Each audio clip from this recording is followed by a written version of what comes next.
Ready ready ready ready ಬರ್ತಾನೆ ಬರ್ತಾನೆ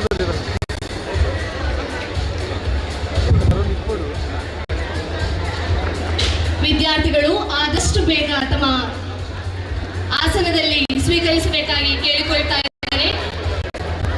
ಯಾರು ಕೂಡ ಅಶಿಸ್ತಿನಿಂದ ವರ್ತಿಸದೆ ಶಿಸ್ತಿನಿಂದ ಎಲ್ಲ ಅತಿಥಿಗಳನ್ನ ಕಾಣಬೇಕು. ಹಾಗೆಯೇ ಯಾರು ಕೂಡ ಆ ನೂತನ ಕೊಠಡಿಯ ಹತ್ತಿರ ಇರ್ಲಿಕ್ಕಿಲ್ಲ. ಎಲ್ಲರೂ ಕೂಡ ಆದಷ್ಟು ಬೇಗ ಬಂದು ಈ ಸಭೆಯನ್ನು ಸೇರ್ಕೋಬೇಕು.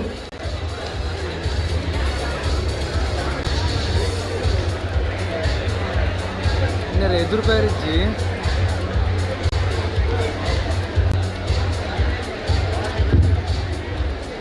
ಹಾಗೆಯೇ ನಮ್ಮ ಕಾಲೇಜು ಅಭಿವೃದ್ಧಿ ಸಮಿತಿಯ ಎಲ್ಲ ಸದಸ್ಯರು ಹಾಗೆಯೇ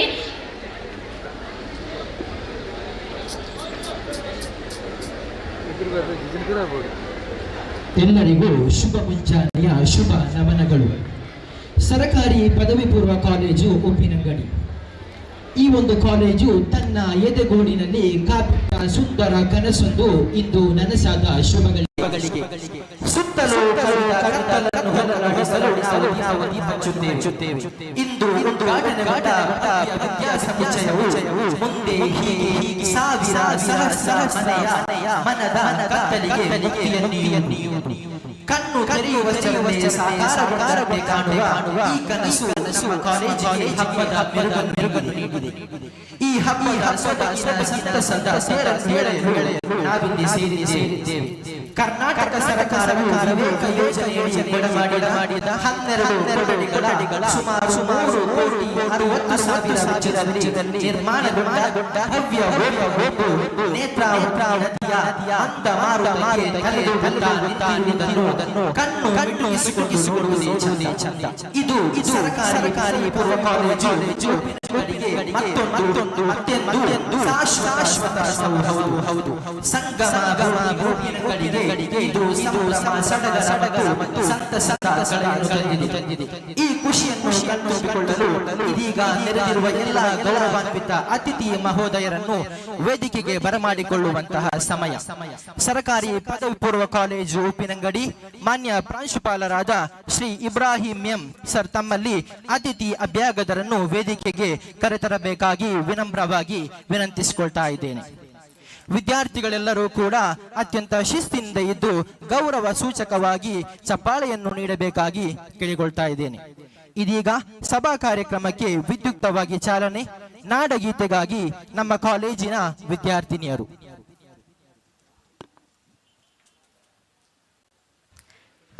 ಈ ಕಾರ್ಯಕ್ರಮದಲ್ಲಿ ನಮ್ಮೊಂದಿಗೆ ಆಗಮಿಸಿದ್ದಾರೆ ಶ್ರೀ ರಾಧಾಕೃಷ್ಣ ನಾಯ್ಕ್, ಆಡಳಿತ ಮುಖ್ಯಸ್ಥರು, ಶ್ರೀ ಸಹಸ್ರಲಿಂಗೇಶ್ವರ ಮಹಾಕಾಳಿ ದೇವಸ್ಥಾನ ಉಪ್ಪಿನಂಗಡಿ. ಇವರನ್ನು ದಯವಿಟ್ಟು ನಾವು ವೇದಿಕೆಗೆ ಬರಮಾಡಿಕೊಳ್ಳುತ್ತಿದ್ದೇವೆ.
ಧನ್ಯವಾದಗಳು ವಿದ್ಯಾರ್ಥಿಗಳಿಗೆ.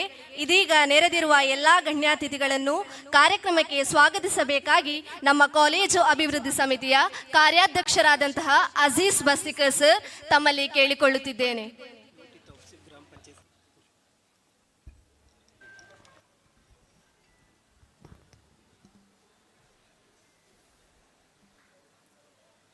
ನಮ್ಮ ಇಂದಿನ ಕಾರ್ಯಕ್ರಮ ಬಹಳ ವಿಶೇಷತೆಗಳನ್ನು ಒಳಗೊಂಡಂತಹ ಒಂದು ಕಾರ್ಯಕ್ರಮ. ಒಂದು 8 ತಿಂಗಳಿಗೆ ಮೊದಲು ಉಪ್ಪಿನಂಗಡಿ ಸರ್ಕಾರಿ ಜೂನಿಯರ್ ಕಾಲೇಜಿನಲ್ಲಿ 12 ತರಗತಿ ಕೊಠಡಿಗಳ ಒಂದು ಕಟ್ಟಡವನ್ನು ಕಟ್ಟಬೇಕು ಅಂತ ಹೇಳುವಂಥ ಒಂದು ಯೋಚನೆಯನ್ನು ಮಾಡಿದಂಥ ನಮ್ಮ ಶಾಸಕರು ನಾವು ಒಂದು ಶುಭ ಮಂಗಳವಾರ ಇದಕ್ಕೆ ಶಂಕುಸ್ಥಾಪನೆಯನ್ನು ನೆರವೇರಿಸಿದ್ದೇವೆ. ಅದೊಂದು ಶುಭ ಮಂಗಳವಾರ ಅಂತೇಳಿ ನಾವು ತಿಳ್ಕೊಂಡಿದ್ದೇವೆ ಅವತ್ತು. ಆದರೆ ಬಹಳ ಒಂದು ವಿಶೇಷತೆ ಏನು ಅಂತ ಹೇಳಿದರೆ, ಇವತ್ತು ಪುನಃ ಒಂದು ಮಂಗಳವಾರ ದಿವಸ ಅದನ್ನು ನಾವು ಉದ್ಘಾಟನೆಯನ್ನು ಮಾಡ್ತಾ ಇದ್ದೇವೆ. ಆವತ್ತು ನಾವು ಈ ಕಟ್ಟಡಕ್ಕೆ ಶಂಕುಸ್ಥಾಪನೆ ನೆರವೇರಿಸುವಾಗ ಉಪ್ಪಿನಂಗಡಿಯ ನಮ್ಮ ಸಹಸ್ರಲಿಂಗೇಶ್ವರ ದೇವಸ್ಥಾನದ ಅಲ್ಲಿಯ ಪೂಜೆಯ ಗುರುಗಳನ್ನು ಕರೆದಿದ್ದೇವೆ. ನಮ್ಮ ಉಪ್ಪಿನಂಗಡಿ ಮಸೀದಿಯ ಗುರುಗಳನ್ನು ಕರೆದಿದ್ದೇವೆ. ಉಪ್ಪಿನಂಗಡಿಯ ಚರ್ಚಿನ ಧರ್ಮಗುರುಗಳನ್ನು ಕರೆದು 3 ಧರ್ಮದವರ ಒಂದು ಸಂಗಮವಾಗಿ ಸೇರಿ ಅವರ ಕೈಯಲ್ಲಿ ನಮ್ಮ ಶಾಸಕರ ನೇತೃತ್ವದಲ್ಲಿ ಎಲ್ಲರೂ ಸೇರಿ ಒಂದು ಮಂಗಳವಾರ ದಿವಸ ನಾವು ಶಂಕುಸ್ಥಾಪನೆಯನ್ನು ನೆರವೇರಿಸಿದ್ದೇವೆ. ಆಗ ಕೆಲವರು ಯೋಚನೆ ಮಾಡಿದರು, ಇದೊಂದು ಮಂಗಳವಾರ ಆದ ಕಾರಣ ಈ ಕಟ್ಟಡ ಪೂರ್ತಿಗೊಳಿಸಲಿಕ್ಕೆ ತುಂಬ ಸಮಯ ತಗೊಳ್ಬೋದು ಅಂತೇಳುವಂಥ ಒಂದು ಯೋಚನೆ ಇತ್ತು. ಆದರೆ ನಮ್ಮ ಕಾಂಟ್ರಾಕ್ಟರು ಹೇಗಿದ್ದಾರೆ ಅಂತ ಹೇಳಿದರೆ, ಅವರು ಮೂರ್ತಿ ಸ್ವಲ್ಪ ಚಿಕ್ಕದಾದರೂ ಕೂಡ ಕೀರ್ತಿ ದೊಡ್ಡದು. ಮಂಗಳೂರು ಹಾಗೂ ಬೆಳ್ತಂಗಡಲ್ಲಿ ಕೂಡ ಸಮಯಕ್ಕೆ ಸರಿಯಾಗಿ ಕಟ್ಟಡವನ್ನು ಕಟ್ಟಿ ಮುಗಿಸಿದಂತಹ ಅಬ್ದುಲ್ ರಜಾಕ್ ಕಂಪಾರ್ ಅವರು 8 ತಿಂಗಳಲ್ಲಿ ಈ ಕಟ್ಟಡವನ್ನು ಸುಂದರವಾಗಿ ಮಾಡಿ ಪೂರ್ತಿಗೊಳಿಸಿದ್ದಾರೆ. ಅವರಿಗೆ ಪ್ರಥಮವಾಗಿ ನಾನು ಅಭಿನಂದನೆಗಳನ್ನು ಸಲ್ಲಿಸಲಿಕ್ಕೆ ಬಯಸ್ತೇನೆ. ನಮ್ಮ ಶಾಸಕರ ಮುತುವರ್ಜಿಯಲ್ಲಿ ಊರಿನವರ ಸಹಕಾರ, ಎಲ್ಲ ಊರಿನ ಗಣ್ಯರ ಸಹಕಾರದಿಂದಾಗಿ ನಾವು ಈ ಕಾರ್ಯಕ್ರಮವನ್ನು ಇವತ್ತು ಇಲ್ಲಿ ಮಾಡಲಿಕ್ಕೆ ಸಾಧ್ಯ ಆಗಿದೆ. ನಮ್ಮ ಈ ಕಾರ್ಯಕ್ರಮವನ್ನು ಇವತ್ತು ಇಲ್ಲಿ ಮಾಡಬೇಕು ಅಂತೇಳಿ ಬಯಸಿ ನಮ್ಮ ಶಾಸಕರು ನಮಗೆ ಇವತ್ತು ದಿನಾಂಕವನ್ನು ಕೊಟ್ಟಿದ್ದರು. ಈ ಕಾರ್ಯಕ್ರಮಕ್ಕೆ ನಮ್ಮ ಶಾಸಕರು ಭಾಳ ಉತ್ಸಾಹದಿಂದ ಈ ಕಾರ್ಯಕ್ರಮಕ್ಕೆ ಇಂದು ಇಲ್ಲಿಗೆ ಆಗಮಿಸಿದ್ದಾರೆ. ಆ ಬಳಿಕ ಕೂಡ 1 ಕೋಟಿ ರೂಪಾಯಿಯ ಒಂದು ಕಟ್ಟಡವನ್ನು ಅನುದಾನವನ್ನು ಕೂಡ ಅವರು ಕೊಟ್ಟಿದ್ದಾರೆ. ನಾವು ಅದನ್ನು ಹೈಸ್ಕೂಲ್ನ ಕಟ್ಟಡ ಅರ್ಧದಲ್ಲಿ ಇರುವ ಕಾರಣ ಅದನ್ನು ಪೂರ್ತಿಗೊಳಿಸಲಿಕ್ಕೆ ಅವರಿಗೆ ಸಹಕಾರವನ್ನು ಕೊಟ್ಟಿದ್ದೇವೆ. ಅದರಲ್ಲಿ ಒಂದು 2 ರೂಮನ್ನು ನೀವು ತೆಗೊಳ್ಳಿ, ಆ ಕಟ್ಟಡವನ್ನು ಅವರಿಗೆ ಕೊಡಿ ಅಂತ ಹೇಳುವಂಥ ಶಾಸಕರ ಸಲಹೆ ಮೇರೆಗೆ ನಾವು ಆ ಕಟ್ಟಡವನ್ನು ಸಂಪೂರ್ಣವಾಗಿ ಅವರಿಗೆ ಕೊಟ್ಟು ಕೇವಲ 2 ರೂಮ್ಗಳನ್ನು ಮಾತ್ರ ನಾವು ಪಡ್ಕೊಂಡು, ಅದು ಕೂಡ ಈಗ ಅಂತಿಮವಾಗಿ ಆ ಕೆಲಸ ಅಂತಿಮವಾಗಿ ಆಗ್ತಾ ಉಂಟು. ಆದಷ್ಟು ಬೇಗ ಅದು ಮುಕ್ತಾಯಗೊಳ್ಳಲಿಕ್ಕಿದೆ. ಈ ಕಾರ್ಯಕ್ರಮಕ್ಕೆ ನಮ್ಮ ಶಾಸಕರು ಭಾಳ ಪ್ರೀತಿಪೂರ್ವಕವಾಗಿ ನಮ್ಮ ಈ ಕಾರ್ಯಕ್ರಮಕ್ಕೆ ಆಗಮಿಸಿದ್ದಾರೆ. ಅಶೋಕ್ ರೈ ಅವರನ್ನು ನಿಮ್ಮೆಲ್ಲರ ಪರವಾಗಿ ನಾನು ಆತ್ಮೀಯವಾಗಿ ಕಾರ್ಯಕ್ರಮಕ್ಕೆ ಸ್ವಾಗತಿಸ್ತೇನೆ. ಇನ್ನೋರ್ವರು ಮುಖ್ಯ ಅತಿಥಿ ನಮ್ಮ ಆತ್ಮೀಯರು.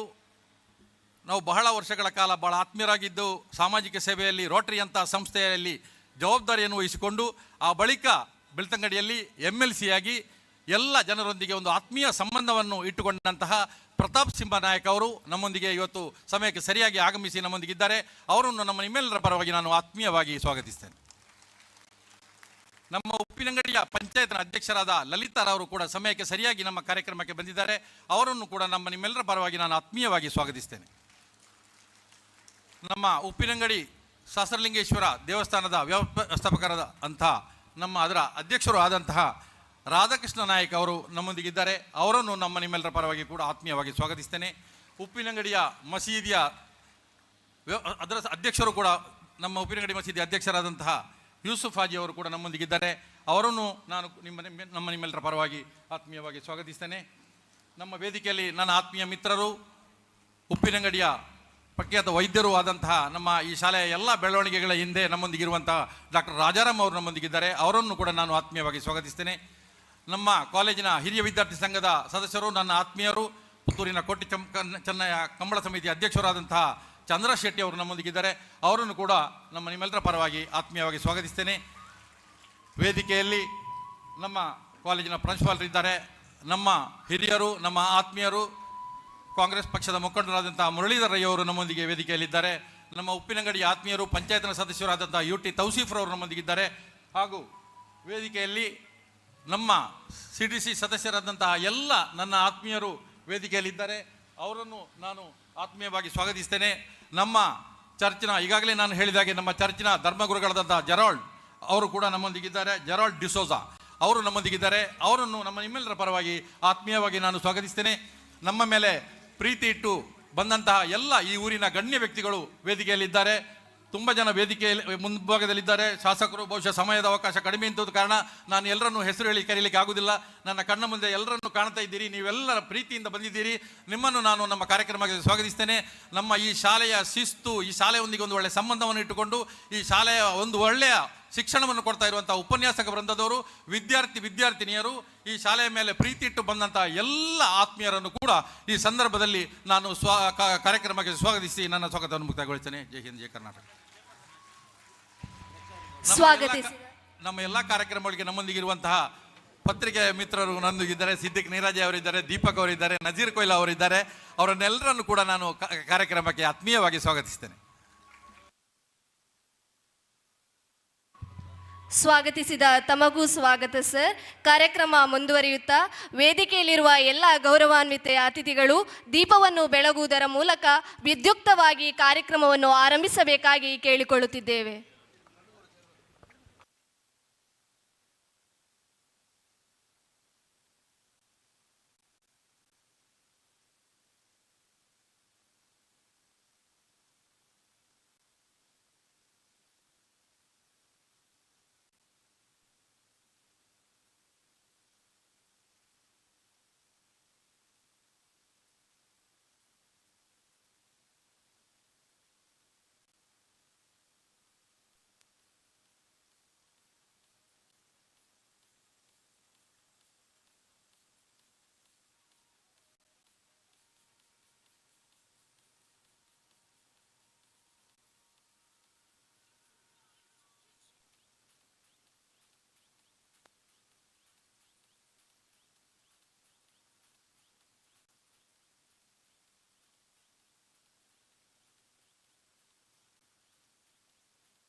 ದೀಪವನ್ನು ಪ್ರಜ್ವಲನೆ ಮಾಡಿದಂತಹ ಎಲ್ಲ ಅತಿಥಿಗಳಿಗೆ ಧನ್ಯವಾದಗಳು.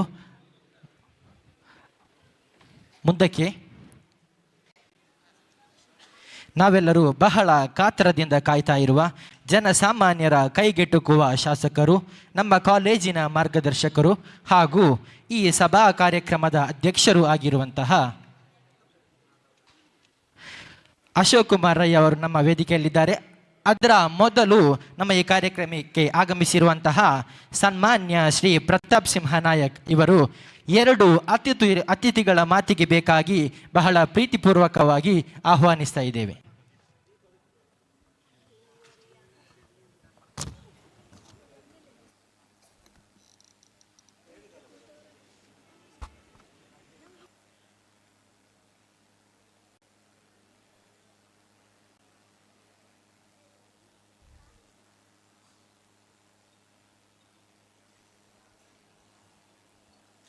ಓಂ ಅಸತೋಮ ಸದ್ಗಮಯ ತಮಸೋಮ ಜ್ಯೋತಿರ್ಗಮಯ ಮೃತ್ಯೋರ್ಮ ಅಮೃತಂಗಮಯ.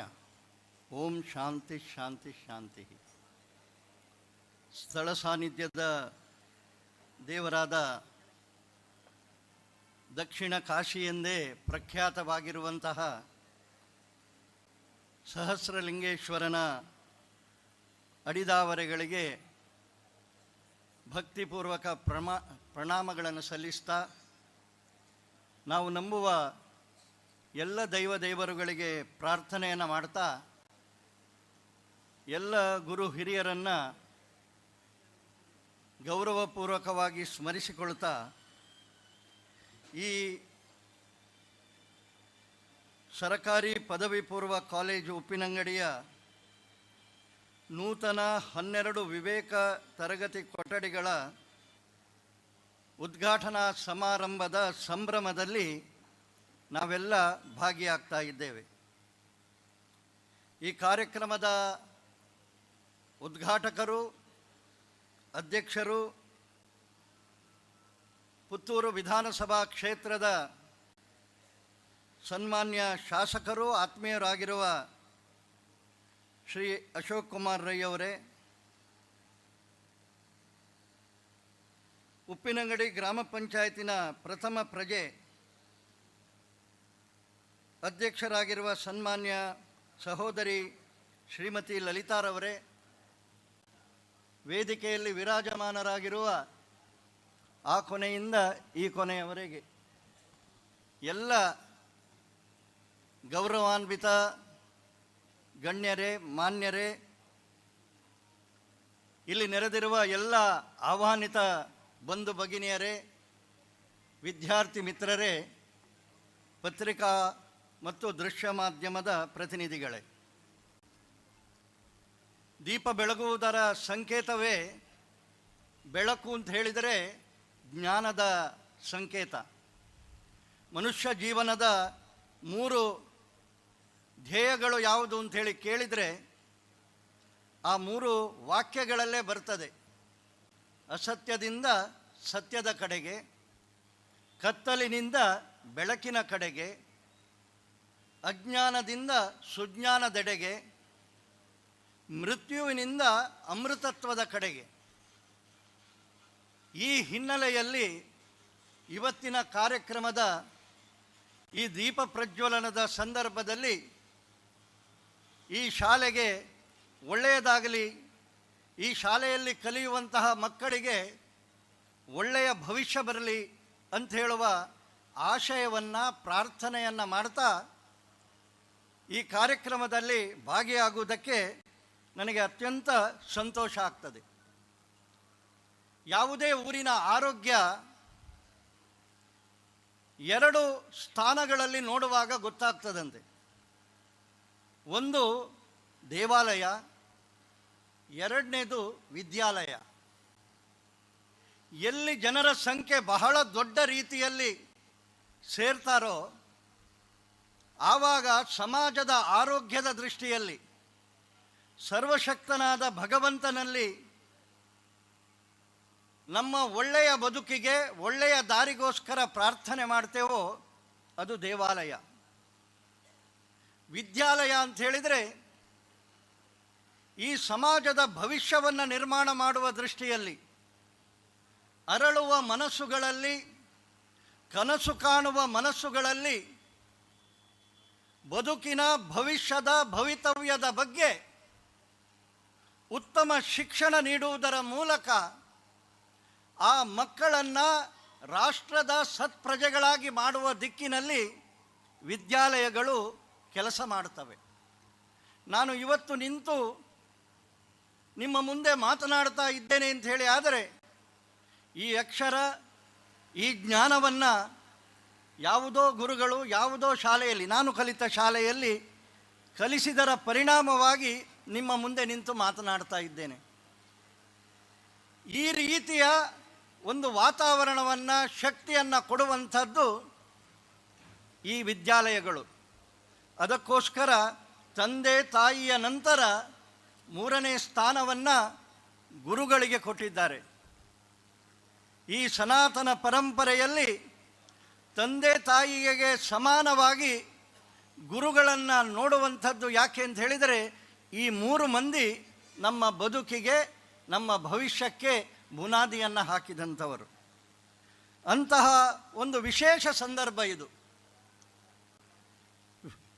ವಿವೇಕ ಕೊಠಡಿಗಳು.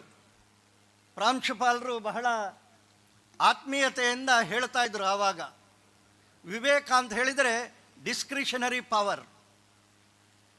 ಯಾವುದು ಒಳ್ಳೆಯದು, ಯಾವುದು ಕೆಟ್ಟದ್ದು ಅಂತ ಹೇಳುವಂಥದ್ದನ್ನು ನಮಗೆ ಕಲಿಸುವಂತಹ, ನಮ್ಮ ಒಳಗೆ ಒಂದು ಶಕ್ತಿ ಇದೆ, ಇದು ಸರಿ, ಇದು ತಪ್ಪು ಅಂತೇಳಿ ಹೇಳ್ತದೆ. ಸರಿದಾರಿಗೆ ಹೋಗುವಂತಹ ನಿರ್ಣಯ ತೆಗೆದುಕೊಳ್ಳುವಂಥದ್ದು ವಿವೇಕ. ದೇಹ, ಮನಸ್ಸು, ಬುದ್ಧಿ, ಆತ್ಮದಲ್ಲಿ ಬುದ್ಧಿಯನ್ನು ವಿವೇಕದ ಜೊತೆಗೆ ಜೋಡಿಸಿದ್ದಾರೆ. ಯಾವುದೇ ನಿರ್ಣಯವನ್ನು ತೆಗೆದುಕೊಳ್ಳುವಾಗ ಆ ನಿರ್ಣಯ, ನಮ್ಮಲ್ಲಿ ರೋಟರಿಯಲ್ಲಿ ಹೇಳ್ತಾರೆ, is it fair to all concern. ನಾವು ತೆಗೆದುಕೊಳ್ಳುವಂತಹ ನಿರ್ಣಯ ಎಲ್ಲರಿಗೂ ಸರಿಸಮಾನವಾಗಿ ನ್ಯಾಯ ಕೊಡ್ತದೋ ಅಂತ ಹೇಳುವಂಥದ್ದು. ಹಾಗಾಗಿಯೇ ಅಂಬೇಡ್ಕರ್ ಅವರು, ನಮ್ಮ ಸಂವಿಧಾನ ನಿರ್ಮಾತೃರು, ಎರಡು ಸಂಗತಿಗಳಿಗೆ ಸ್ವತಂತ್ರ ಭಾರತ ವಿಶೇಷ ಗಮನ ಕೊಡಬೇಕು ಅಂತ ಹೇಳಿ ಅವರು ಹೇಳಿದ್ದಾರೆ.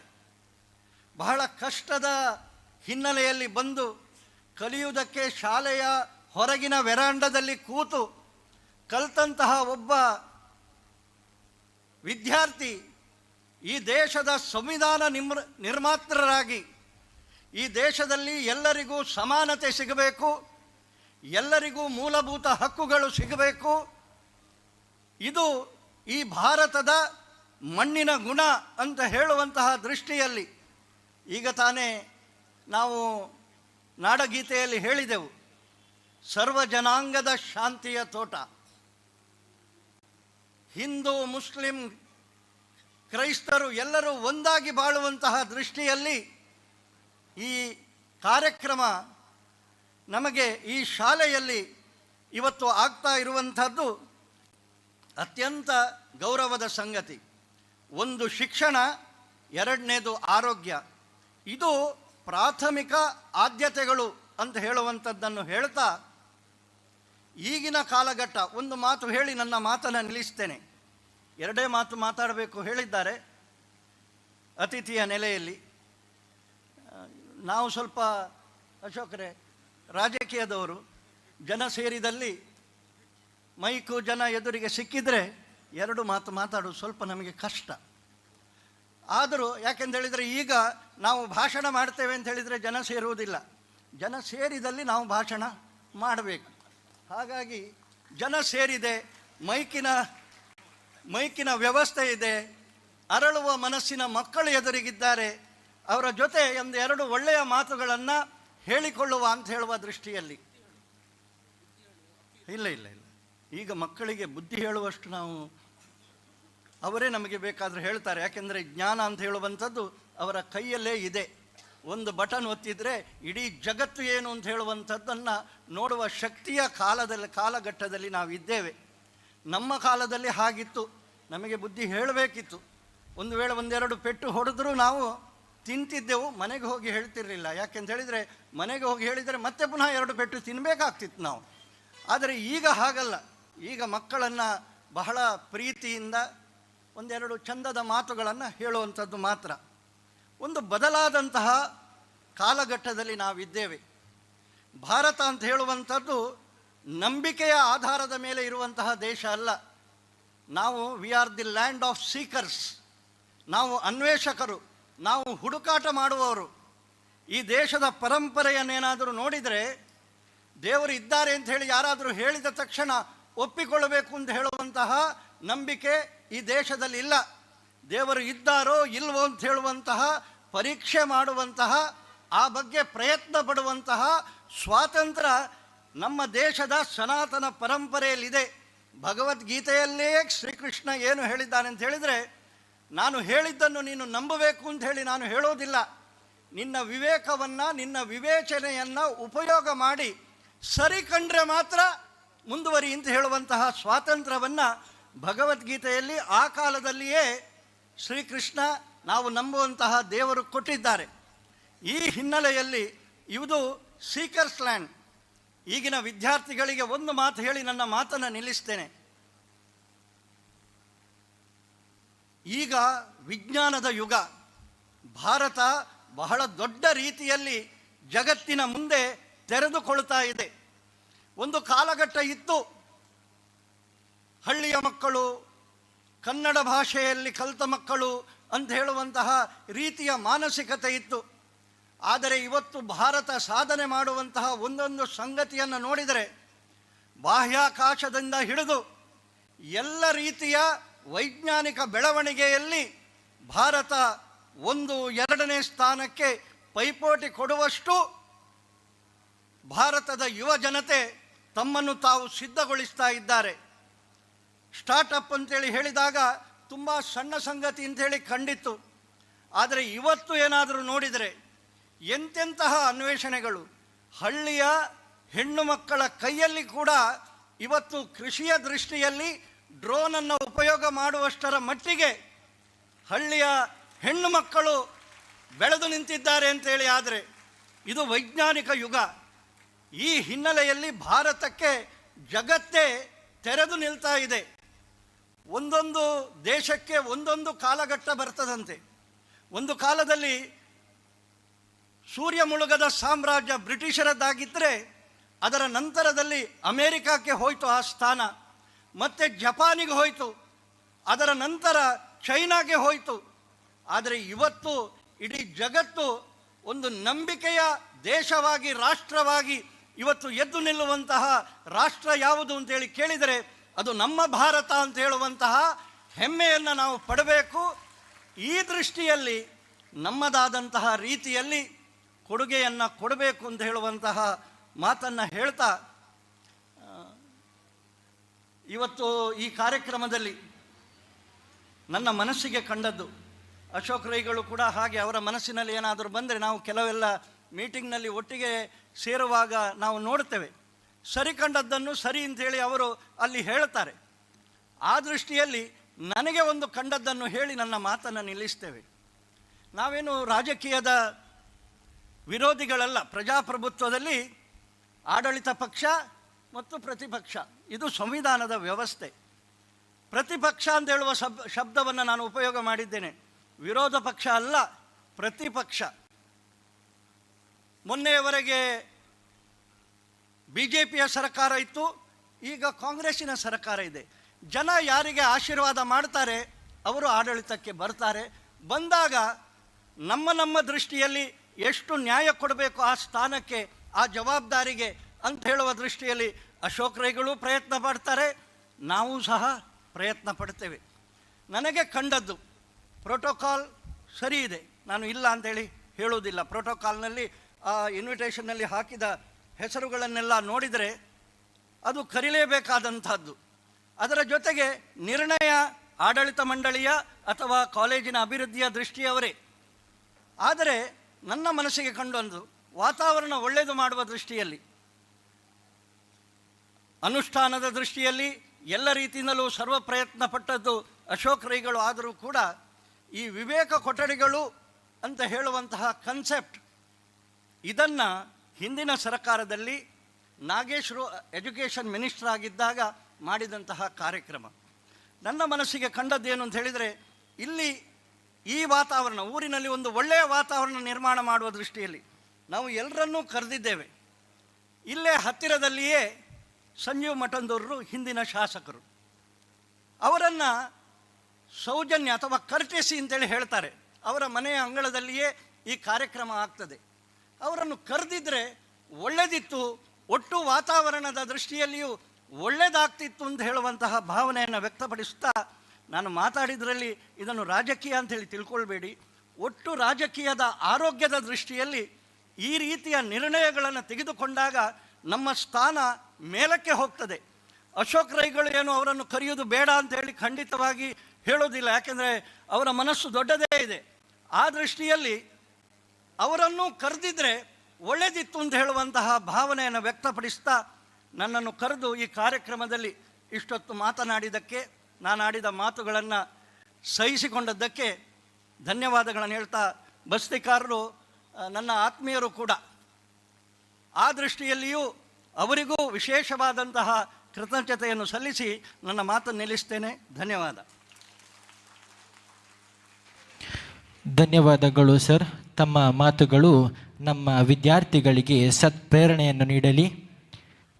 ಇದೀಗ ನಮ್ಮ ನೂತನ ಕಟ್ಟಡಿಯನ್ನು ಉದ್ಘಾಟಿಸಿಕೊಟ್ಟಿರುವಂತಹ ನಮ್ಮ ವೇದಿಕೆಯಲ್ಲಿ ಉಪಸ್ಥಿತರಿರುವ ಕರ್ನಾಟಕ ಮನೆಗಳಲ್ಲಿ ಚಿರಪರಿಚಿತರಾದ ನಮ್ಮ ಶಾಸಕರಾದ ಸನ್ಮಾನ್ಯ ಶ್ರೀ ಅಶೋಕ್ ಕುಮಾರ್ ಸರ್, ತಮ್ಮ ಮಾತುಗಳಿಗಾಗಿ ಈ ಭವ್ಯ ವೇದಿಕೆ.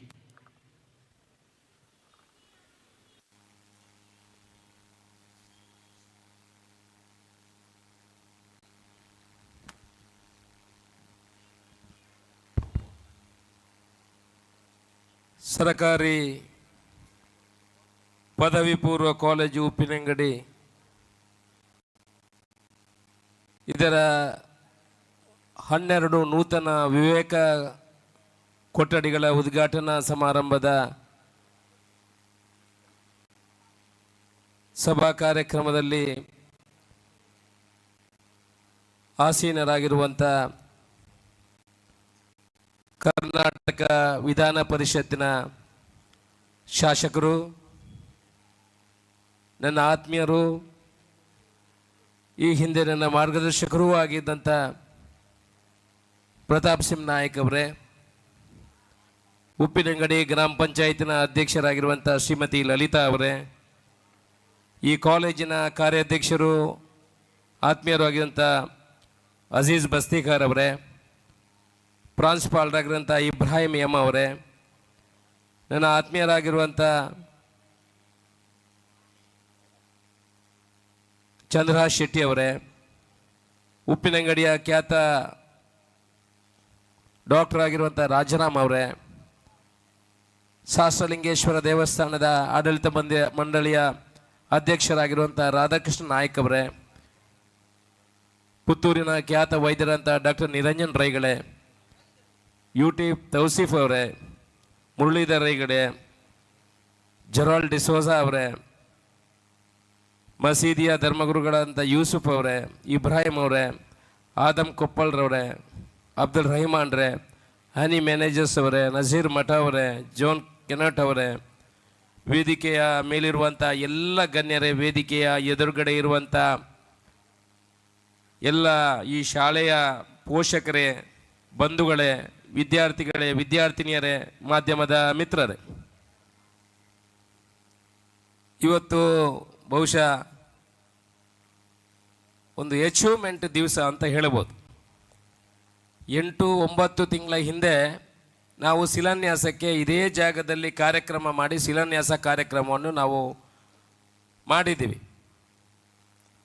ಆಗ ನಾವು ಅನಿಸ್ಕೊಂಡಿರಲಿಲ್ಲ 8 ತಿಂಗಳಲ್ಲಿ ಈ ಕಟ್ಟಡ ಈ ಶಾಲೆಯ ಬಳಕೆಗೆ ಸಿಗ್ತದೆ ಅಂತ ನಾವು ಅನಿಸ್ಕೊಂಡಿರಲಿಲ್ಲ.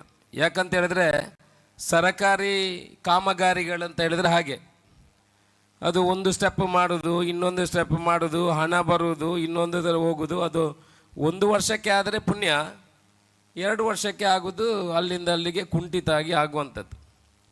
ಆದರೆ ನಾವು ಶಿಲಾನ್ಯಾಸ ಮಾಡುವಾಗಲೇ ಈ ಕಾಂಟ್ರಾಕ್ಟ್ದಾರರಿಗೆ ಹೇಳಿದ್ದೇವೆ, ಅವರು ಕೂಡ ಒಳ್ಳೆಯವರಿದ್ದಾರೆ, ಈ ಕಾಮಗಾರಿಯನ್ನು ಬೇಗ ಮುಗಿಸಿ ಇವರಿಗೆ ಅದನ್ನು ಬಿಟ್ಟು ಕೊಡಬೇಕು. ಯಾಕಂತ ಹೇಳಿದ್ರೆ ಈಗ ಹೈಸ್ಕೂಲ್ ಕಟ್ಟಡದಲ್ಲಿ ಇವರು ತರಬೇತಿಯನ್ನು ಇವರಿಗೆ ಮಾಡ್ತಾಯಿದ್ರು, ಅದು ಕೂಡ ಬಿಡಲಿಕ್ಕೆ ಆಗಿದೆ. ಅದರ ಪರಿಸ್ಥಿತಿ ನೋಡಿ ಅದರಲ್ಲಿ ನಾಟ್ ಫಿಟ್ ಫಾರ್ ಯೂಸೇಜ್ ಅಂತ ಅದಕ್ಕೆ ಕೊಟ್ಟಿದ್ದಾರೆ.